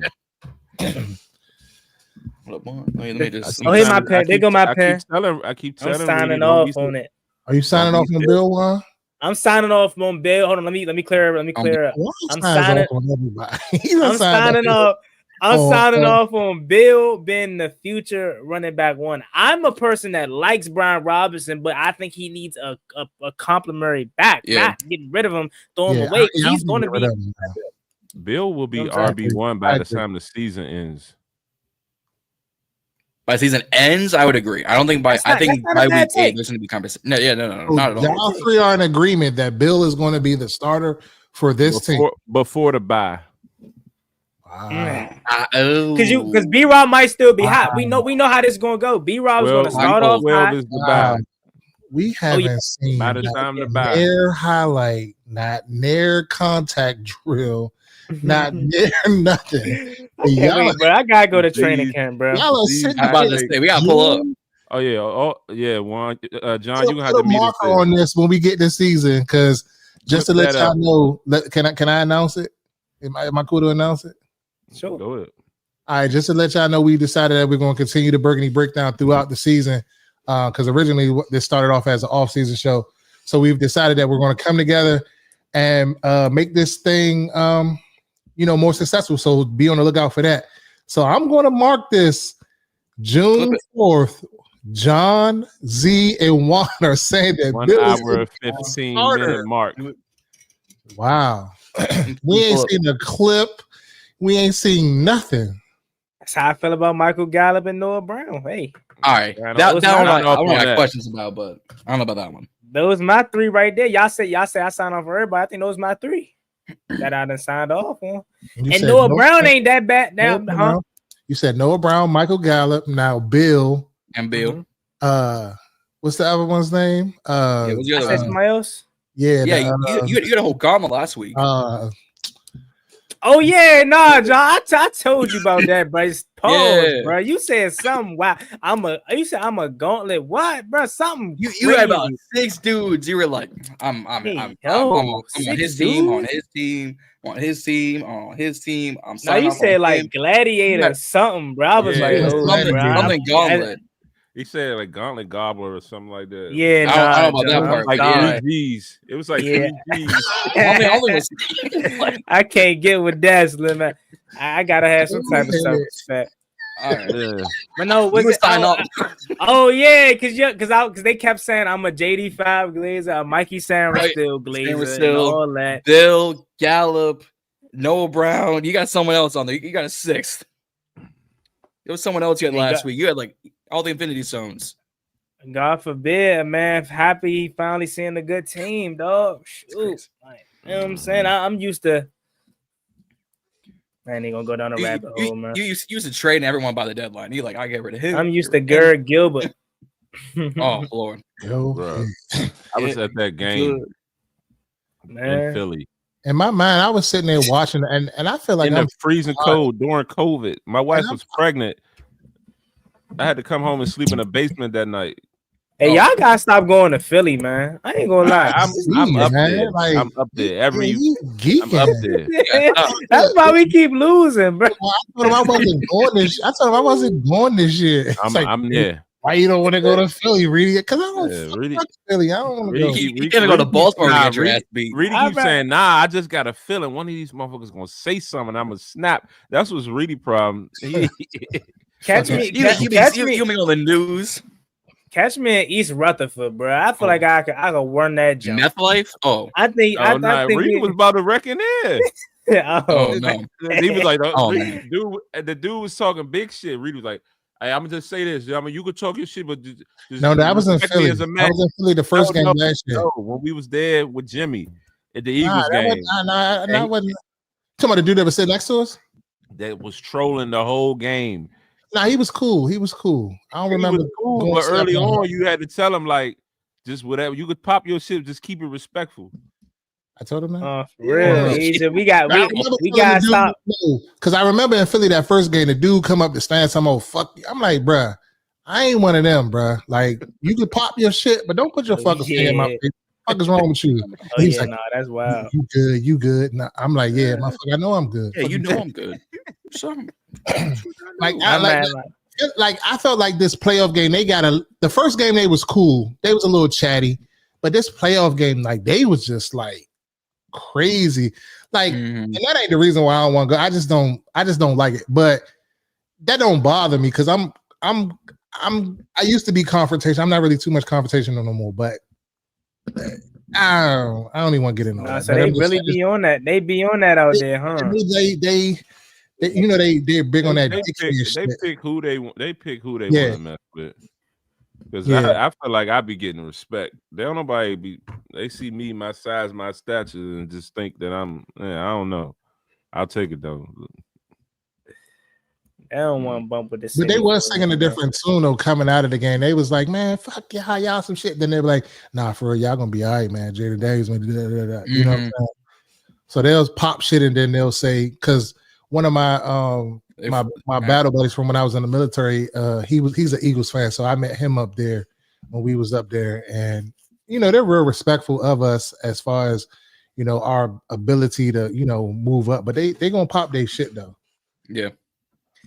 All right, so we got it on record. We're banned from Philly until we win because we're bad luck apparently. Z, my wife an Eagles fan, so I'm in there. She had to go by herself. She went to the parade by herself, or she go to the game by herself. Go ahead. Oh, Z, what if you had to go to the parade? That gotta be in the next bet. That's never happening. Reedy was like, "Won't you just go?" Like, I'm like, "No, I will not go." That'd have been insufferable, huh? This is a true story, though. True story, y'all. 2017 was it 2018 when they won that Super Bowl. The parade was on my birthday. I was also proposing that day. She and I kept telling her, "You can't go to the parade." And my wife, she like one of those, ask for forgiveness, not permission types. So she like, bro, like, I mean, it's a once in a lifetime thing. I'm going to this parade, whether you like it or not. I'll just deal with whatever the consequences when I get back. So she went to the parade, but again, in my mind, I'm like, dog, in my head, I'm like, man, you can't mess this up. I'm proposing. She go up there, I think, and she went dolo. Went up there to the parade. I'm like, man, you gotta be back in time. I think it was like a slight hiccup. She was like, it's traffic. I don't think I'm gonna make it. I might end up being late or something like that. And then she even hit me with the like, it's not even a milestone birthday. Why you so pressed for me to like get back? And I'm like, saying to myself, like, dog, if you knew what tonight was about, I mean, she made it back in time, and you know what I mean, she got proposed to and all that. Yeah. So here we are married, but her whole thing is, well, I got 2 rings that year. Man, I would have replied, what are you saying fuck me for? I was so pissed. I read one record say, man, y'all ain't talking about that. Can you imagine, like I literally had to like that game, I had to get quiet because I was so fucking mad. And she was sitting next to me and she just kept talking. In my mind, I was like, I gotta get ready to walk out because that's my sister, and at the end of the day, like that's his wife. So I can't say but so much. You can't say nothing. What I want to say to her, but it's rough on me, bro. It's rough on me. Hey, look, I'm only here because dude. I'm only here because just said. Green said, "I go to Philly with bill money, ready for whatever. That's why I don't go." That's why I say, bro, Philly don't really want bump with the city for real. Like if everybody just went to Philly, it would like come on, bro. Obviously they're gonna be outmatched because it's their home stadium, but come on, bro. Like we gotta do better. I ain't gonna lie. We was in there though, for the NFC Championship game. We was definitely. Yeah. I just the only way I'm going to Philly is for personal matters and getting cheesesteak. I can't go to Lincoln like that. Shit, but I was in Philly the other day. I was on my motorcycle. We rode up there Saturday or Sunday, and I had on my commander's hat and everything. Nobody said a word. Not a word. Don't be about nothing. It's a myth. Man. Yeah, I don't think it's as. I mean, they pop their shit, but they don't want they really don't want no smoke if you really about that life for real. You know what I'm saying? Baltimore won the smoke. Like apparently, I said, they'll probably try like some guy or something. But like my buddy says, it's the kids, the young kids, the older crowd, like people in their late 20s, early 30s. They're pissed at them because they be like, y'all give us a bad fucking name. Like, you said Baltimore wanted to smoke. I thought I ain't gonna say we took over their stadium, but I thought it was a good. When you have random drunk fans just attacking our people for no reason, I'm like, that was that one guy. That was one guy. Yeah. So I live in Baltimore, right? So they not like that. Like he knew the fuck. Look who he like. I'm not trying to make it into a race thing or that. He got lucky. He just white boy and tried to go smack at him. Like, come on, bro. Like that's what that was about. That wasn't about nothing. I got two Ravens fans that are buddies. They're like, y'all want to see us again? Look, Lamar and Henry going to run over. I'm like, all right. That's a game I'm mad we ain't win because I definitely was. That was a close one that week too. Nah, yeah, Five was pissed after that game. Because I think about it, like they don't call that passing. That was a BS pass interference call, bro. Like you don't call that right there. We get the ball back, we're scoring. They could not stop us. Then we got the 2-point conversion. The second, yeah, that pissed me off all over again because we started off Mikey Samuelson. Was on St. I think so. Wouldn't doubt it. Wouldn't doubt on St. Jude. Yeah, when he threw it towards the end zone, yeah, it was on St. Jude. That was BS, bro. On safe flag. Hey, did y'all hear that? Did y'all hear that the Chargers that they geeking up St. Jude's right now? Like they saying he looking. Let him. But did y'all see the video of the kid at the camp cooked them? Yeah, and they was like St. Jude as usual. He fell. Yeah, he fell. Good. I was like, I was like, oh, toast back. All right, cool. Let me pop this in the toaster real quick.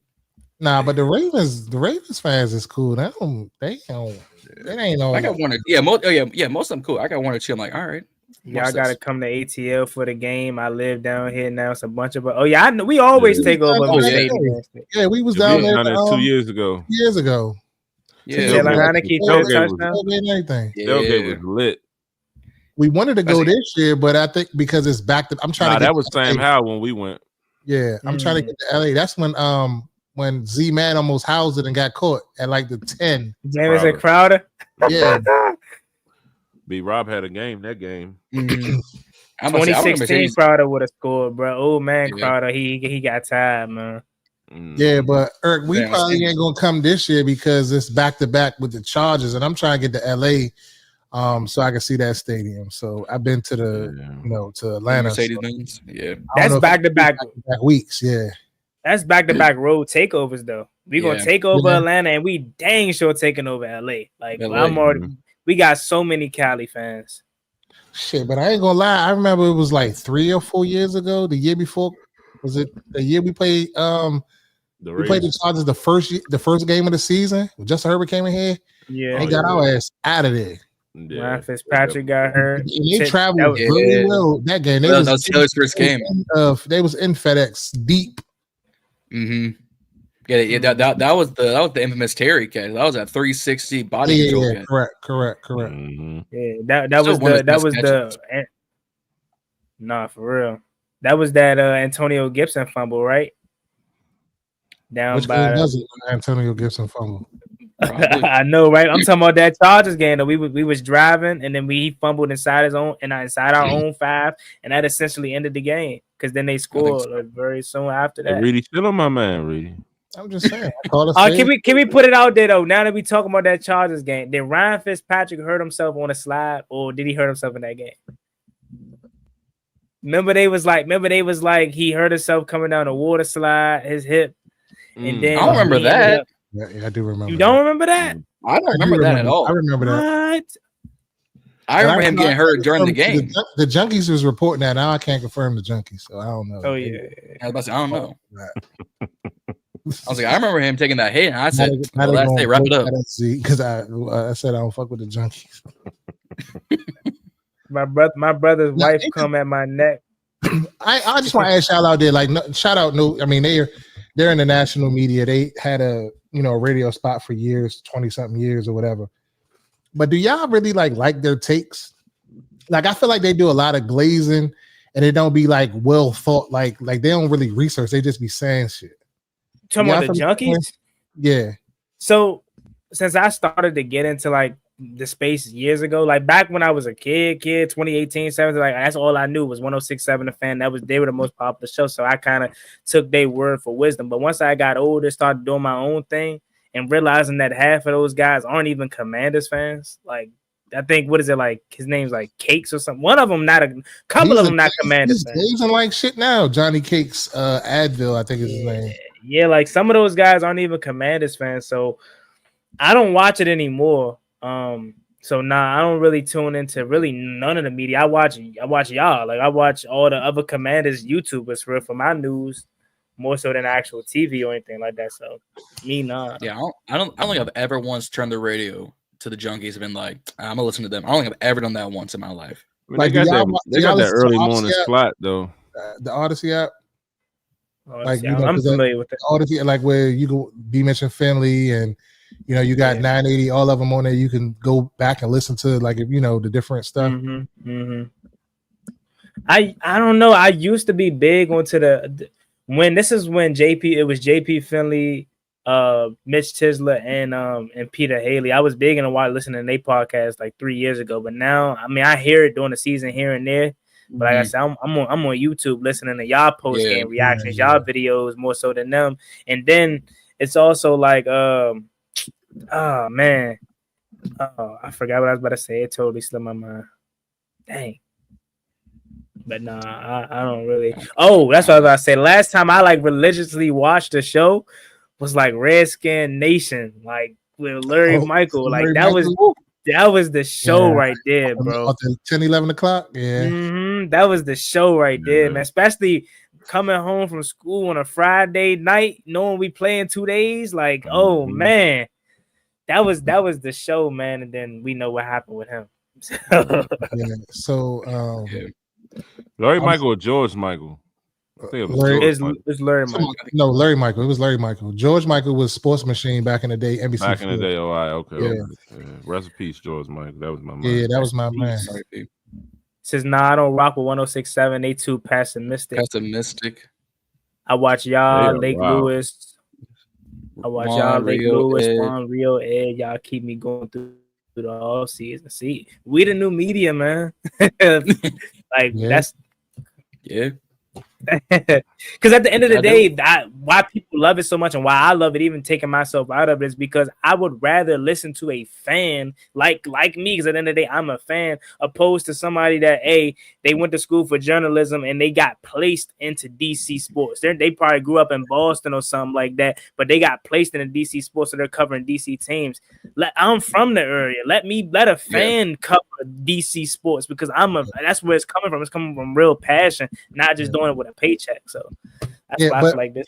But I would say this: I think JP is from the area, so he's a valid source, and he's a fan, but he has to stay, unbiased, because he's a journalist. He's a working journalist like that. Linnell is a fan, but he is a working journalist from the area. You know what I'm saying? So that's another guy. Kind of listen to John Kime as well. Or no, he's from here. No, I think so. Ohio State. I don't think he's from here. Okay. But those like Nikki, Donna, like all of those Bowie TV and all of them, like they're like spot on. You gotta listen to them because they got the credentials. They there, so it gotta come through them. But I do love feel Bowie like TV. See Wall, I do feel like some of us need to try to get in that lane to be there, to cover the team as well. But it's only so many credentials that go around, and it's going to be and to add on to that quickly, like that's what I'm listening because they're on YouTube now, like Bowie TV and all those guys, John Con. I'm listening to those guys because they're the beat reporters, but. Right. We're getting to the day and age where we're fans. I think we deserve credentials, bro. Because look at the numbers, bro. Like I get we're fans, bro, but like come on, like some of these journalists are making YouTube channels because they see what fans are doing. And they're tagging us in their videos because we have on social media. They don't. You know what I'm saying? I'm just being honest. That's how it goes. Yeah, Instagram. Oh yeah, I've been seeing that. I'm like, all right, I see y'all. Yeah, man. But I was about to say something else, but I forgot. Says YouTube is great for folks living out of the market like me. Definitely, I just watch y'all Commanders info. Yeah, man. That's why they gotta get us. They gotta get the Burgundy breakdown on Team 980, man. Bring us in one of the DC studios. I know they in Northwest somewhere, bro. I know that's where they all at. They down there, Navy Yard. Down there by the Navy Yard, Nest Stadium. Oh, Team 980, huh? Yeah. It used to be CBS Radio because back in the day. I used to so I got that's my education is in journalism. So like I had that background. So I used to be under, I don't know if y'all remember a guy named Mr. Peter Parker under WPGC, which was under CBS Radio, which 106.7 The Fan was under CBS Radio at one point, and then they got bought out by somebody else. Was it TV1? No, they got bought out by somebody else, and then they kind of moved around or whatever. So yeah. I didn't know Team 980 was. I thought because I went to opening day for the Nets, big Nets fan, obviously. So I went to opening day. I thought they was just down there because of opening day. I didn't know that's where the actual set is, and like that's what they. Yeah, it's a few streets over. It's across from the what's that place? What's the place with the? It's Korean with the wings and the pot stickers and the Bonchon? The Bonchon, yeah, it's across from Bonchon. Okay. I might gotta camp out so I can get me a job. No, I'm playing. Man, you be bold. What you talking about? I gotta get me some bread. I feel like it used to be in like Silver Spring or something though, but it used to be in Lanham. It used to be in Lanham right off the highway. When you come off the highway, where the Zips is, it used to be over there back in the cut in that little industrial park. That's where they was at first. Eric says y'all typically represent what most of us be thinking and feeling in real time, especially if you're from the area. Exactly, and that's why I fell in love with watching. Before I even did it, I only knew of Ed Oliver. I didn't know it was this whole community. I knew Ed Oliver. Ed Oliver was the first person I seen, and I really dig this content. I'm like, he's literally talking about how I feel, and he's a fan. It ain't like he a media person, just a regular fan, and that's what's taking over as fans, man. So. Yeah, I remember when we first started, and I was at training camp, and I seen Rio, Tony, I think what's the other man name? We had him on the show already. Jayden. Yeah, I saw all them down. We was out on the sideline. I went over there. I was just standing there, being in the mix, and I was like, man, I seen y'all from somewhere. But then it's like right after that, right once we start posting and stuff like that, it's like, all right, and then I start seeing all these shows. I'm like, okay, now I know. Then you start seeing them at the game. You start seeing them at the games. What's up? Yeah. The Instagram grows, and then everybody, it's a family for real. Yeah, and that is big. And I say this all the time. Like, I'm older than you, Juan, but like you're one of the guys that I was watching. Like, damn, like he really like doing this shit before Z brunk. Because like Z said, we was just always every day. How we chopping it up right now, we be on the phone for hours talking back to back, this and that. And Z was like, bro, why don't we, like, with your background and what you do, bro, why don't we start a podcast? And I was like, damn, you on to something. And so But yeah, like you was one of the first guys that this was before Rio, and I got on the Ed Oliver, but I got on to him late. But I was because he covers so much. He covered like all the DC teams, all DC sports. I that's definitely love. see Ed on the basketball side. That's definitely love, man. It was. I started at the worst time, 2019, bro. Like that was a season. That was you know what I'm saying?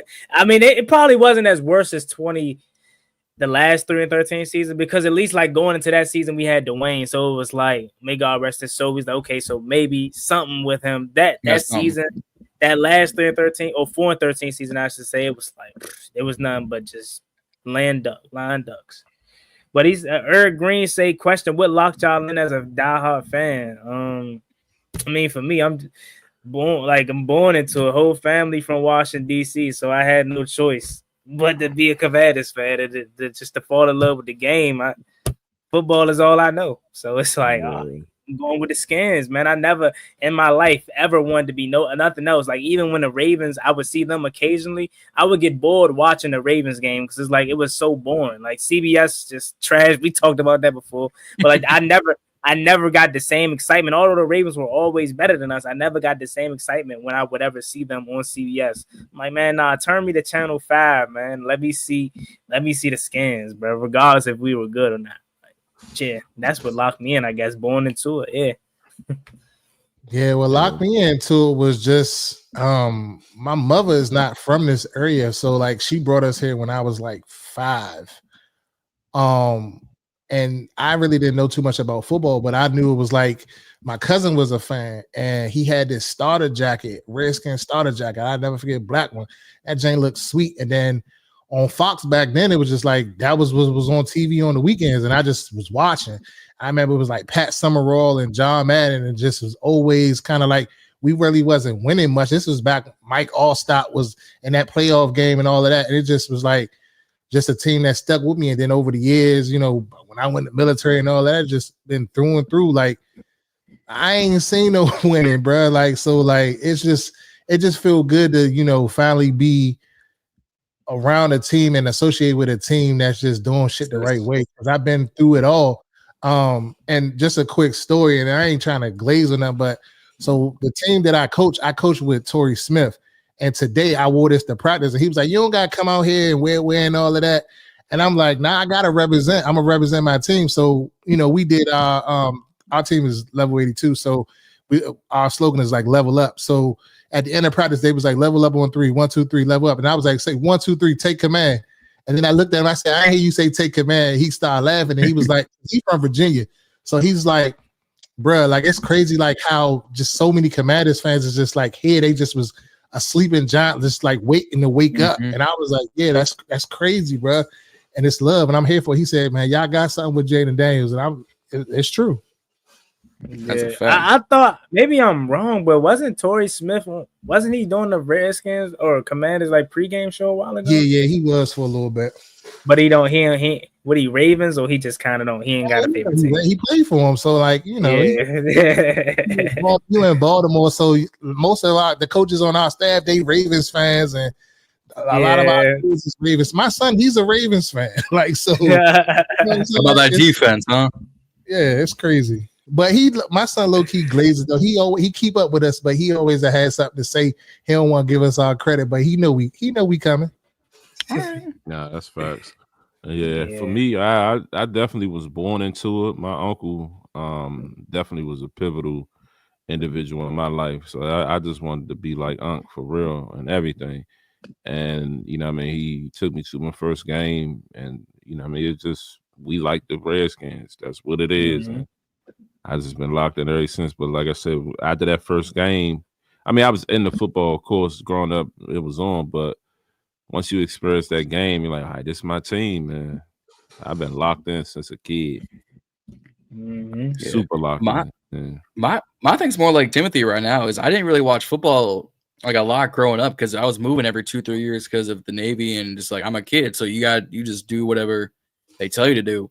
And I remember 3rd, maybe 5th grade, one of my teachers was like die hard Redskins, just the whole 9. So I was like, all right, I gotta pick a team at this rate. I gotta get into something.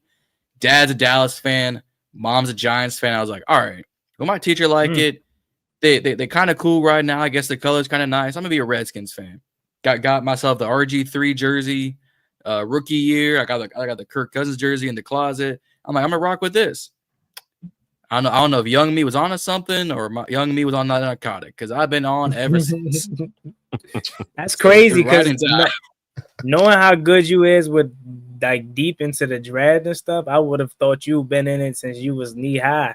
So that's definitely impressive. I mean, because picking it up at 2012, that was a great time. But I mean, even though I'm young, I remember the Jason Campbell days. Like just, I forgot what game it was, but we went into Oakland and we just got destroyed. Like I don't know what year that was, but that was like one of my earliest memories with Jason Campbell. Just being like, I know he was solid, like just absolutely trash. That one game I remember, and I cried, bro. I always cry with the team back. The Monday Night Massacre, man. If there was a team I was, my mother went on me. I was sitting on. I forgot what we did, and we was so trash, and I started crying. And I remember she looked like, "You crying over that team?" Look at you now. Yeah, man. I'm sorry. A moment I cried for this team was that Dallas game in Dallas when Santana went nuts when Mark Brunell was the quarterback. Them last couple plays, I was in Iraq at the time, and we was all in there in the top, well, kind of like the little command center or whatever it was called, the top. But we was in there watching the game and shit over Armed Forces Network, so it was obviously a delay. I never forget, it was like off the late night. Like 12 in the morning or whatever, and he came down with them 2 touchdowns. Boy, I was in that thing boo-hooing, like, yeah, I was so excited. I told my wife if we win a championship, I'm probably gonna cry because I cried when the Caps won the championship. I'm a big hockey fan. I cried when the Caps won the chip. I know I'm gonna cry if we ever win a chip. Because when we won a chip, I was what, 5 when we won the chip? Last time we won the chip, so 92. Yeah, so yeah. I think the only team I was born into was the Florida Gators. Dad, uncle, aunt, mom was an FSU fan, so I was just born into that rivalry. I was like, I'm picking Tebow. Same here. My whole family from DC / Commanders religion in my family. But when Daryl Green signed a hat for me, and one of the shops my dad was working at the Branch Avenue, that locked me in. All right, I like that. Daryl Green. Someone just commented, said Daryl Green was at their job the other day on the video, so he must be. He's still around. He's still around. He definitely around. He was with my uncle. Sent the video because he worked for DC government, and he was there. I forget what he was promoting something, and he was they had like did a whole video, picture, and all that type stuff. So he definitely making his rounds, and he's back involved, especially ever since the new ownership. So it's good to see. But I just kind of turned the corner on Daryl Green and started accepting him again. For years, I was for many years. Him? Yeah, for real. For many years, I've been scarred. I went to training camp as a young child. You know what I mean? We have training camp, Dana Stubblefield days. And I remember, going to camp. And back then, you get your car. You had your car, trading cars. And you out there trying to get everybody to sign it. Westbrook sign it. Stephen Davis sign it. You know what I mean? Different people signing it. And then you get around Daryl Green. And I'm like, Daryl Green, can you sign my card?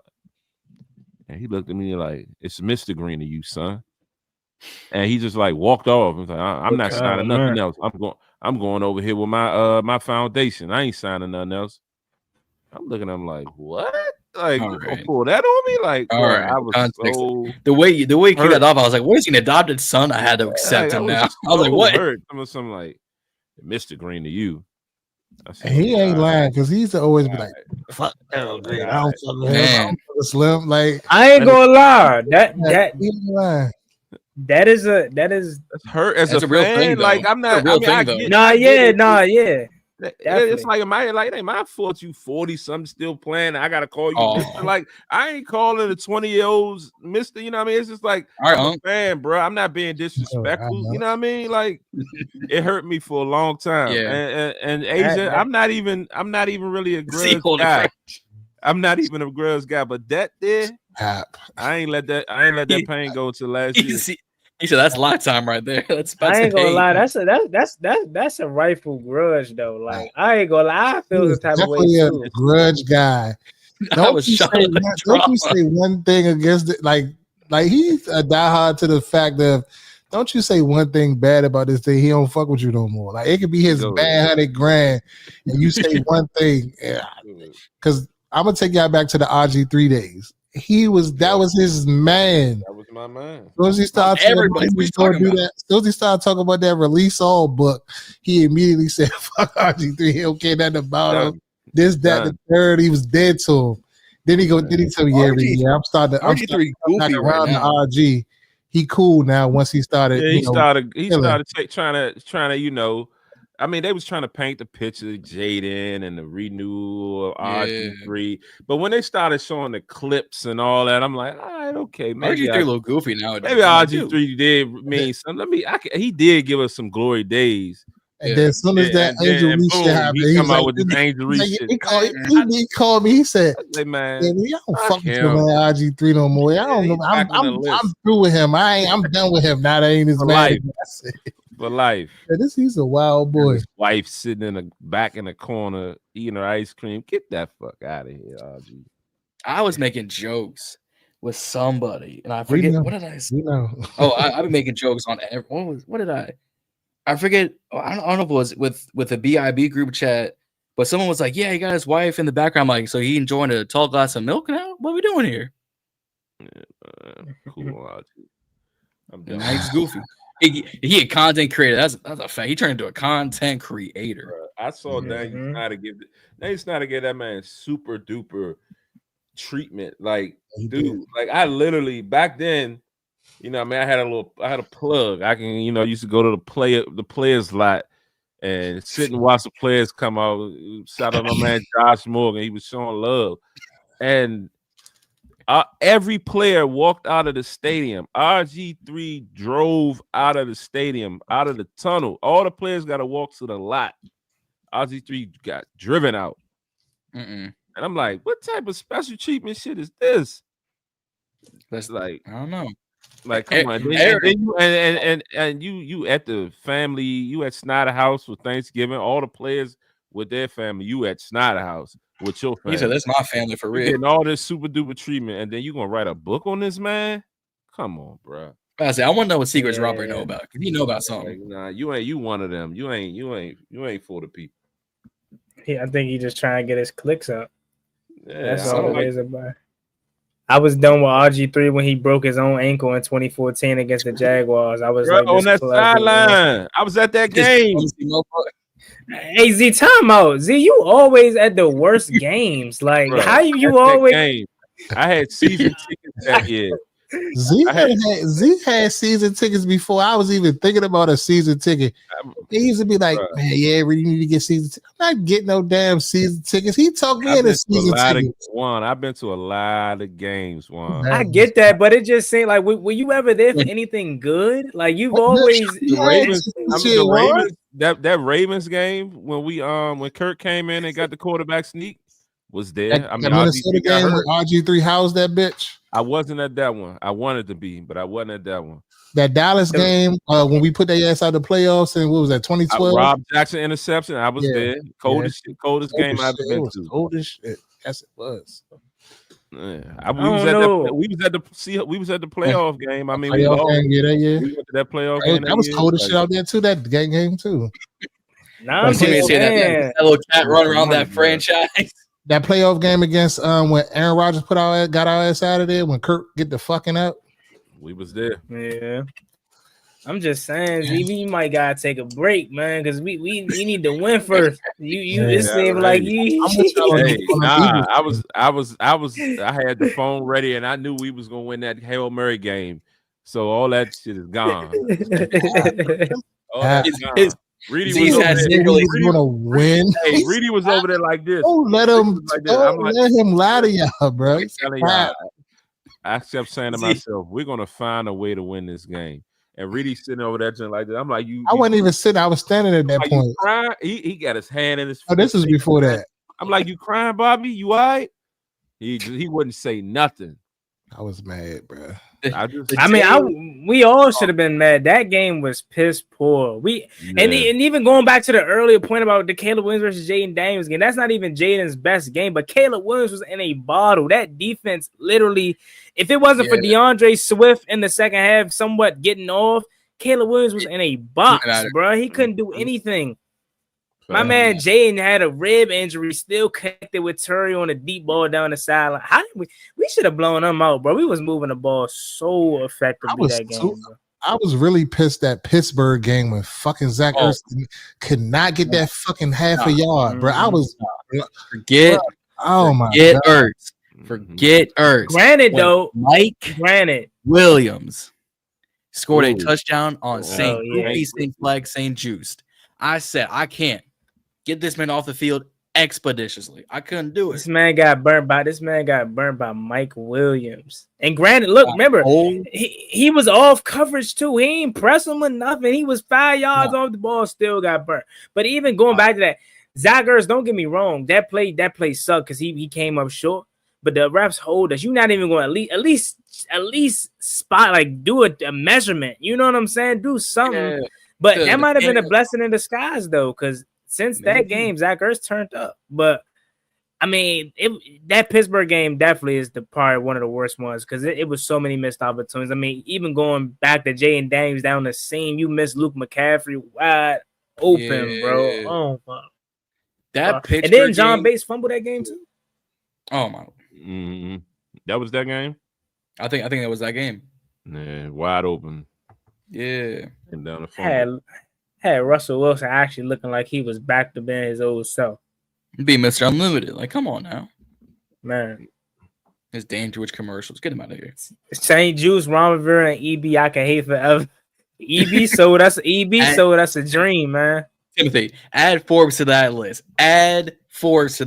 We good. You know what they say about Forbes, though? I was all in. I was all in for EB. Yeah, he sold us a dream. When Reedy said he wasn't sold on EB, what do you mean, Reedy? What do you mean, Reedy? You ain't sold. Oh, okay. You was coming with that Shady McCoy shit. Nobody went hear that about no Shady. Shady. Nah, EB. That was going on. I was like, Shady a hater. He still is. He called that shit though, did he? He called that one, but he definitely still a hater. EB then is like the DMV scams right now. Most of us fell for it. Yeah. Man, you a mute one. Nah, I said LaShawn McCoy is probably the worst analyst on TV. I'm sorry. Bro. I can't. Nah. I can't. Some of his takes be spot on. He gave a take on it's honesty though. Like I like it sometimes, but not all the time. Brandon Marshall's up there. Brandon Marshall be on something most times. I don't know. I don't listen to Brandon Marshall no more after what he did, bro. Like, pivot, yeah. Once. Nah, I'm talking. I don't know if you would. I don't know what you talking about. Some shit too. Oh, Acho, yeah. I ain't really like Brandon Marshall after what he did to like Channing Crowder and Ryan Clark. Like he kind of he was salty because they platform started to take off and then his didn't. So I didn't really like. I mean, granted, I didn't really watch I Am Athlete on the Pivot. That is some great stuff. I can watch the Pivot stuff. I ain't really watch I Am Athlete. I'm not educated on that. I ain't know that. What happened? Oh yeah. So basically, you probably know. Now you probably know more. Go ahead. I might. So I was watching I Am Athlete when it was B Marsh, it was Channing, it was I don't think Fred was a part of the crew, and then RC. And there was a few episodes before they left. You could tell there was tension in the room. There was discussions behind the scenes that we just didn't know about. And then for whatever reason, it was B Marsh and LaShawn and someone else, and you just see RC, Fred, and Channing go off to their own thing. It turned into the Pivot podcast. Yeah. And then B Marsh out of nowhere becomes salty, becomes loud and obnoxious, and like he was already to that to a degree. And before someone says, "What do you mean loud and obnoxious?" You know what I mean. he just became like an alter ego. I was like, I can't get behind this. It felt, you know when your favorite actor leaves a show and you can tell it just doesn't hit, it doesn't have that same je ne sais quoi anymore. Like when Kevin Costner left Yellowstone, you're like, I can't get behind this no more. It was like that. And now Pivot, one of the biggest. So I Am Athlete is not a podcast no more. It still is, but compared to Pivot, it's night and day. I didn't that didn't even register in my brain, like, because I wasn't like knee deep in it. Like I watch the Pivot every now and then, like if it's somebody on there that I wanted to see or something like that, but I don't necessarily like follow it religiously. But I remember thinking like, damn, I thought they was on the podcast with him, but it didn't click to me because I didn't know that. I'm with you. I'm like you, Reedy. If it's, I'm not saying I watch the Pivot every time, but if it's somebody like a public figure I want to watch and get to, like, I know I watch it, and it's always Ryan Clark is probably the best in the game in terms of YouTube, but like actually facts, ESPN, like TV, he's probably the best right now, if I'm being honest. But no, the I Am Athlete, like John said, he's kind of, I guess he was salty by the success of their own thing, and now I Am Athlete is kind of like just it's bad. Yeah, Ryan Clark's another guy that was on Z's list now that we're talking about. I was just about to say that. Ryan Clark used to be hating on us, and I mean, we got Jayden, and he just love us again. But he was really hating on our friends. He definitely was hating. I felt like he was hating. He was bitter, I think, about that, how they let him go or something. It had to be. Hey, man, Audrey used to be on that, like, go out their way to try to, like, downplay us or, like, say some bad shit about us. A lot of it had to do with the owner, though, right? Yeah, probably. I mean, we probably need to do an episode of exposing Z's list, hate list, because this ain't like Z ain't like a lot of people. Let me find out my man Evan Royster was on that list. Evan Royster, he was all right. Who? Reed Doughty. Reed Doughty was all right, even though he was. Your man is on his list too. I was getting burnt. Who? Our former president. The former president. Can't think of his name at the moment. Bruce Allen. Bruce Allen. Yeah, I ain't like that. He's on Reedy's list too because I didn't like how he did my man. And I stand on that. Who, Trent Williams? No, Scott McCloughan. I was a Scott guy. I was a Scott guy. Did y'all see what Scott McCloughan just said about the Stephon Diggs, right? He wanted to draft Stephon Diggs, but then Dan Snyder said no. Shout out to my man. Scott was but besides Adam Peters, I think Scott was probably been the closest to kind of turn this franchise around. But then they got him out of there. Yeah, he was a drunk. I get it, but so what? Who we drafted over? Who we end up drafting? Jamison Crowder. Yeah. Crowder. Shout out my man SD though. Stephon Diggs about to go for a career year this year. Y'all know why. But if we call a spade, on what? Stephon Diggs coming out of Maryland was going to be what he turned to be. Because he was a 5th round pick, but at the same time, that's why you let your GM do your thing. And he's probably saw something in Stephon out of Maryland. I mean, but don't get me wrong, Jameson. But Stephon went to a good spot. He sat behind Thielen in that Minnesota time, and when I think KOC went over, Diggs was slowly becoming like more and part of that system. So I think where he landed held. If he came to Washington, I don't think he would have been this good. Yeah, that's a good point. Yeah, Mina Kimes I do like Mina Kimes. She's she has sometimes when I first started seeing her, I didn't think that she was really like spot on. I thought, how can I say this without sounding? I'm real big on that, trying to sound a certain way when I speak about women in this industry, because I know it's a male dominated industry, and I don't want to come off as like that's how I feel about women, because I don't. But I didn't know what she knew. Just like the lady Kimberly Martin. Kimberly Martin. When I first started seeing her, I didn't really know too much about her, as well as Monica McNutt and all of them. But they're all fabulous, and they know what they're talking about. But in the beginning, I kind of wasn't so on what they were talking about. But Mina, she gives really good takes and is really fucking researched. Yeah.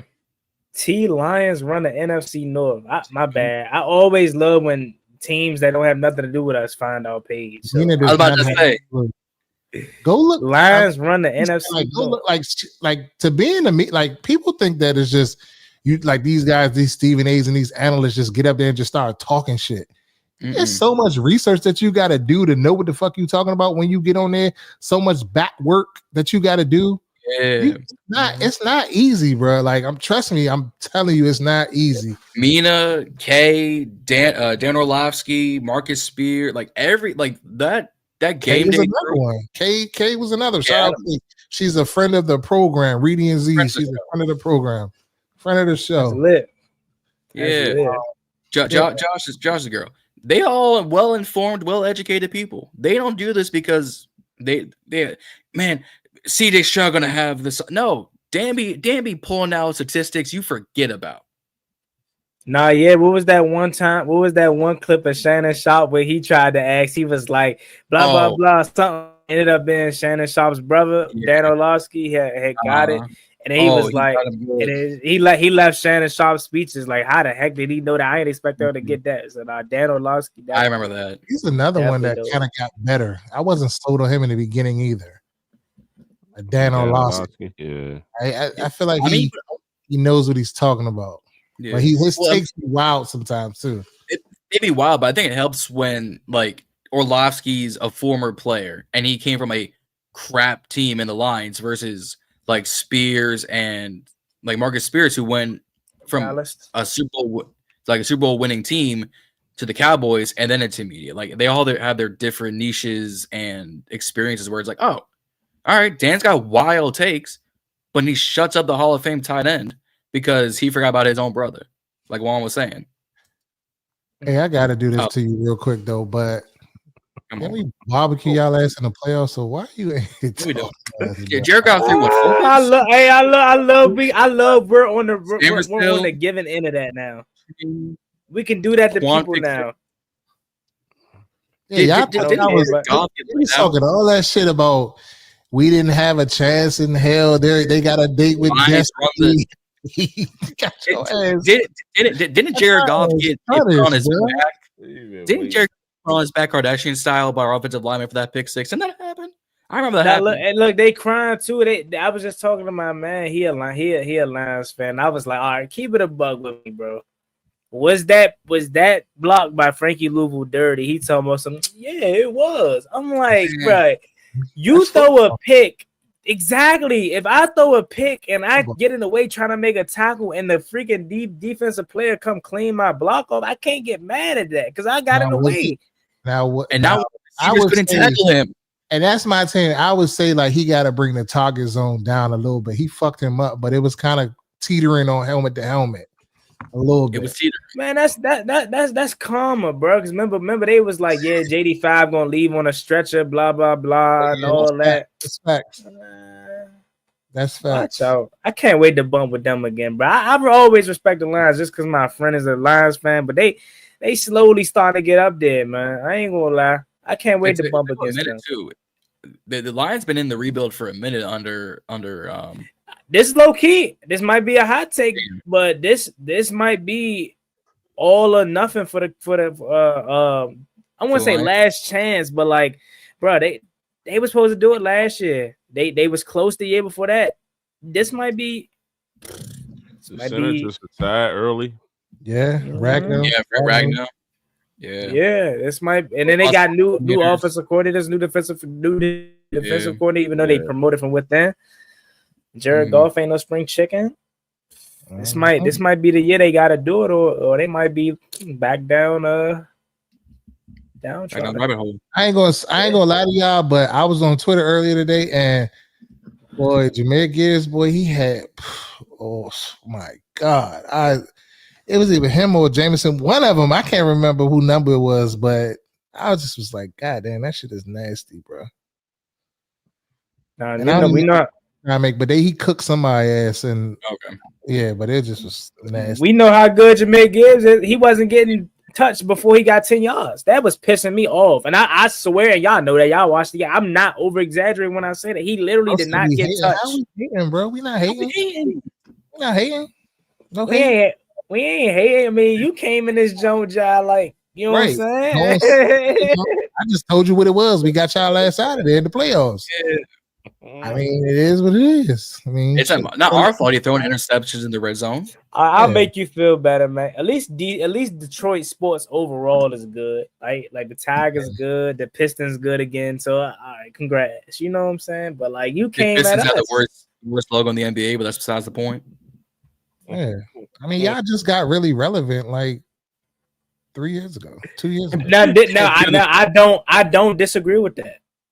I'm not gonna say he threw it on purpose, but his mind was definitely set on Chicago. He was not worried about y'all. I'm not gonna lie. I don't think Aaron Glenn was set on staying. Ben Johnson said, "Like Caleb, what you doing right now?" Yeah, to go within the division is wild. To go what east from Detroit to Chicago or west, however you look at it, is insane work. Yeah. Says, come on, like act like you've been here before. LOL. They should have came to us the year before. Well, I mean, early. Well, no. Nah, yeah, Ben Johnson, he wild. I never forget him for that. He treated us like a little side piece. Hey, but you know what? You know what? And this is we're gonna wrap up on this because we like way over. We 2 hours in. But this the last thing I want to kind of like touch on. In hindsight, looking back at signing Dan Quinn, I don't think that many Commanders fans were on board with that. Many people said that they didn't want to retread or, rehire this, that, and third.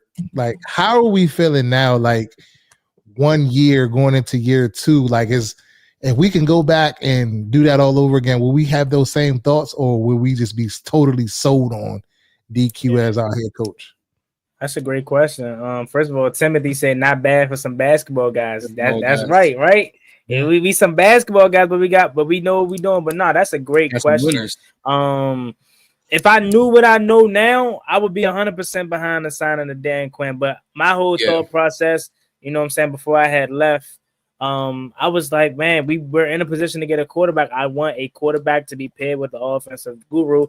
I was big on Bobby Sloak. Look at him now. Like, he not even, you know what I'm saying? So I was big on give me Bobby Sloak. I like Ben Johnson too, but that was my guy. Houston, Texas, Bobby Sloak. You saw the success he just had with CJ Stroud the year prior. So I'm like, give me him to go with my future quarterback. Because I'm like, we just did the defensive thing with Ron Rivera. That didn't really do much. So let's try something else. But then when I realized we signed Dan Quinn, or we got Dan Quinn, and now we're in the position that we're in now, I would sign up for again and again and again. I don't regret it at all. Yeah. Yeah, I don't regret it at this point. I'm happy with who we got. But definitely going into the situation, I definitely was one of them guys. I don't want to retread. You know what I mean? I want fresh young coach because I felt that was the future of the NFL. But with getting Jayden and how the situation panned out, I feel like we got who we needed. And as far as just everything just works together the way it is. So I'm cool on Ben Johnson now. But initially I definitely wanted him. Yeah, I wanted Johnson or I wanted Slowick, but now looking at it, I mean my crow. DQ and Cliff. Right. And I only started wanting Slowick because I was hearing his name. I ain't know shit about him prior to that. now he's not even in conversation. Didn't he get fired? He got fired from Houston. Yeah, he got let go. Yeah, he got let go. Yeah. Mm-hmm. Yep. Yeah. Oh, it's because of the sophomore slump from CJ. That's the thing. I know you're joking, John, but that narrative has to stop. Yeah. He got let go. He got let go early in the offseason too, like January. I didn't know that. Under your rock or something. You were but that's the thing too about Houston, right? That narrative has to die. First of all, CJ Stroud was missing. He missed all of his offense. The people that they went out to help him was not there. right? Yeah. And All the D'Amico Ryans, his second year, he had some bad game managing decisions as well for them to lose some of those games. And CJ Stroud is fine, bro. But the Lions fan, right? T Lions run the North. I hope to see you back on the channel, whether it's mine, Reedy Z, John, or if we got a collab channel for the Birdie Breakdown by that time, November 9th. He's telling us to circle November 9th. Okay. All right. Look, I wasn't even. I was geeking for that game just because, you know what I'm saying. Like, I got people that like the Lions, but like now you making me kind of like overly geek for that, Joan, because you coming in this, you came to us and with the you know what I'm saying. Don't like I ain't gonna lie. That's like me going to an Eagles fan page right now and talking trash after we just got embarrassed by them. I wouldn't even want to show my face because what we did to y'all, man. I ain't gonna lie. Well, I think you got a super chat too. Yeah. Oh yeah. I see it. Yeah, You can put it on the screen. I got something to say about that to kind of let y'all know about this guy right here. So this is Duncan Wright. Now, he is an Eagles fan, and he's known to be very, very supportive of Commanders YouTubers. So you can pull it up because it's cut off on my screen, so I can't even see what he says. But that was just to kind of prep you all for what we're about to indulge. And he says, "I just seen you, yet you say nothing. I learned nothing. But Commanders, can you give me anything to remember about Commanders, please? I want to learn. I guess more. Meh. So this learn more. So this is an Eagles fan. This is what he does. This is what he does. I don't know how to address that super chat. Y'all can try to address it. I don't know. He's being facetious, obviously. He doesn't really care about learning more about our squad. He's basically, I think, saying we still bottom of the barrel, which I ain't got nothing for him. I can't say nothing to him. 53-20, 55-23, all they gonna say, bro. So it's like, you got it, bro. I got something to say to Duncan Wright. Go ahead. Follow Reedy and Z and go ahead and send that super chat over here. And go ahead and follow John at Ballin and Burgundy. Says this is what you do. I mean, you should just add to the list. You know what I mean? Still hit my man Juan up. You know what I'm saying? Just share the wealth. You know, I will all donations, all super chats. They are welcome. So bring them here if this is what you do. Yeah, my wallet a little empty right now. Could use those $5. Duncan is a ultra supportive of the Commander community. That's why I tell him I think he's secretly a Commanders fan, a closet Cowboy or closet Commanders fan. He's always commenting and supporting the Commanders community. I don't even know if he follows Eagles fans. So that's why I just wanted to go ahead. No, you good? What you about to say? No, what I was about to say was, I'm sorry to cut you off, but it just you good. We were talking about the closet Commanders fans. There's a guy that I went to school with. I'm not going to say his name. I'm not going to say his name, but this guy been a Cowboys fan since I've known him. Supposedly die hard. That's diabolical. I talked to him about 2-3 weeks ago. Now he's talking about, he's on board with us. What? Oh man. What?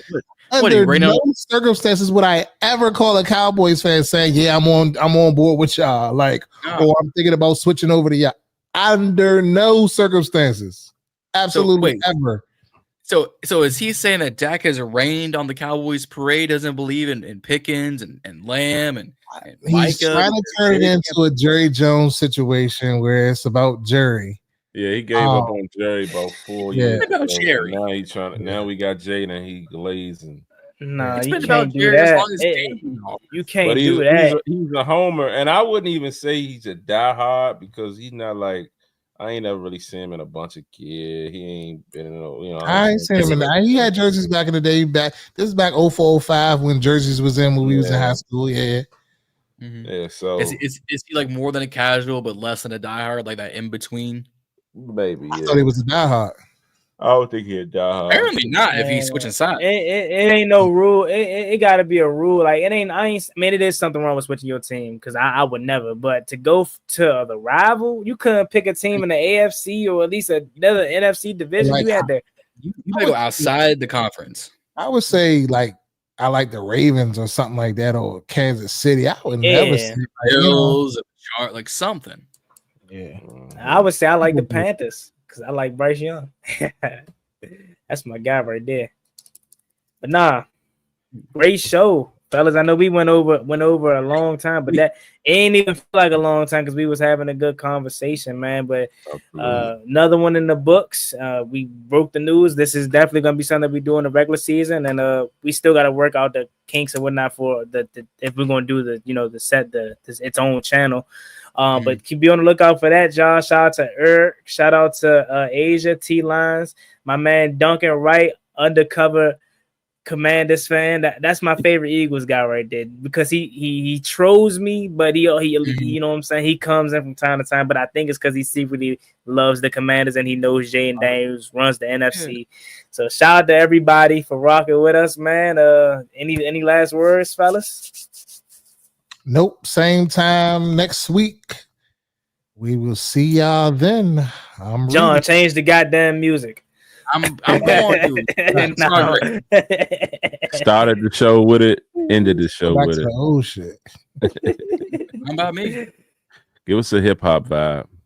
I'll look into it. Real. I will look at these licenses. You dropping Kendrick bars and all that. I mean, shit. Give us something, John. Oh yeah. Yeah, man. Yeah. Like, share, subscribe. Tap in with us on all social media platforms at Reedy and Z, at Ballin' and Burgundy Podcast, at Whitt and Gotti Talking Sports on our respective channels. We will be coming with the Ballin' and Burgundy Instagram page as well as the YouTube channel. So be on the lookout for that so y'all can like, share, subscribe, and send it to your friends, any other Commanders fans. But we want to thank y'all, like Juan said, for staying on with us these last 2 hours and supporting and commenting, and just let's keep going through this off season. And we'll be back next Wednesday, same time, same place, same 4 guys. Until then, I'm Reedy. I'm Z. I'm John. And I'm Juan. We out of here.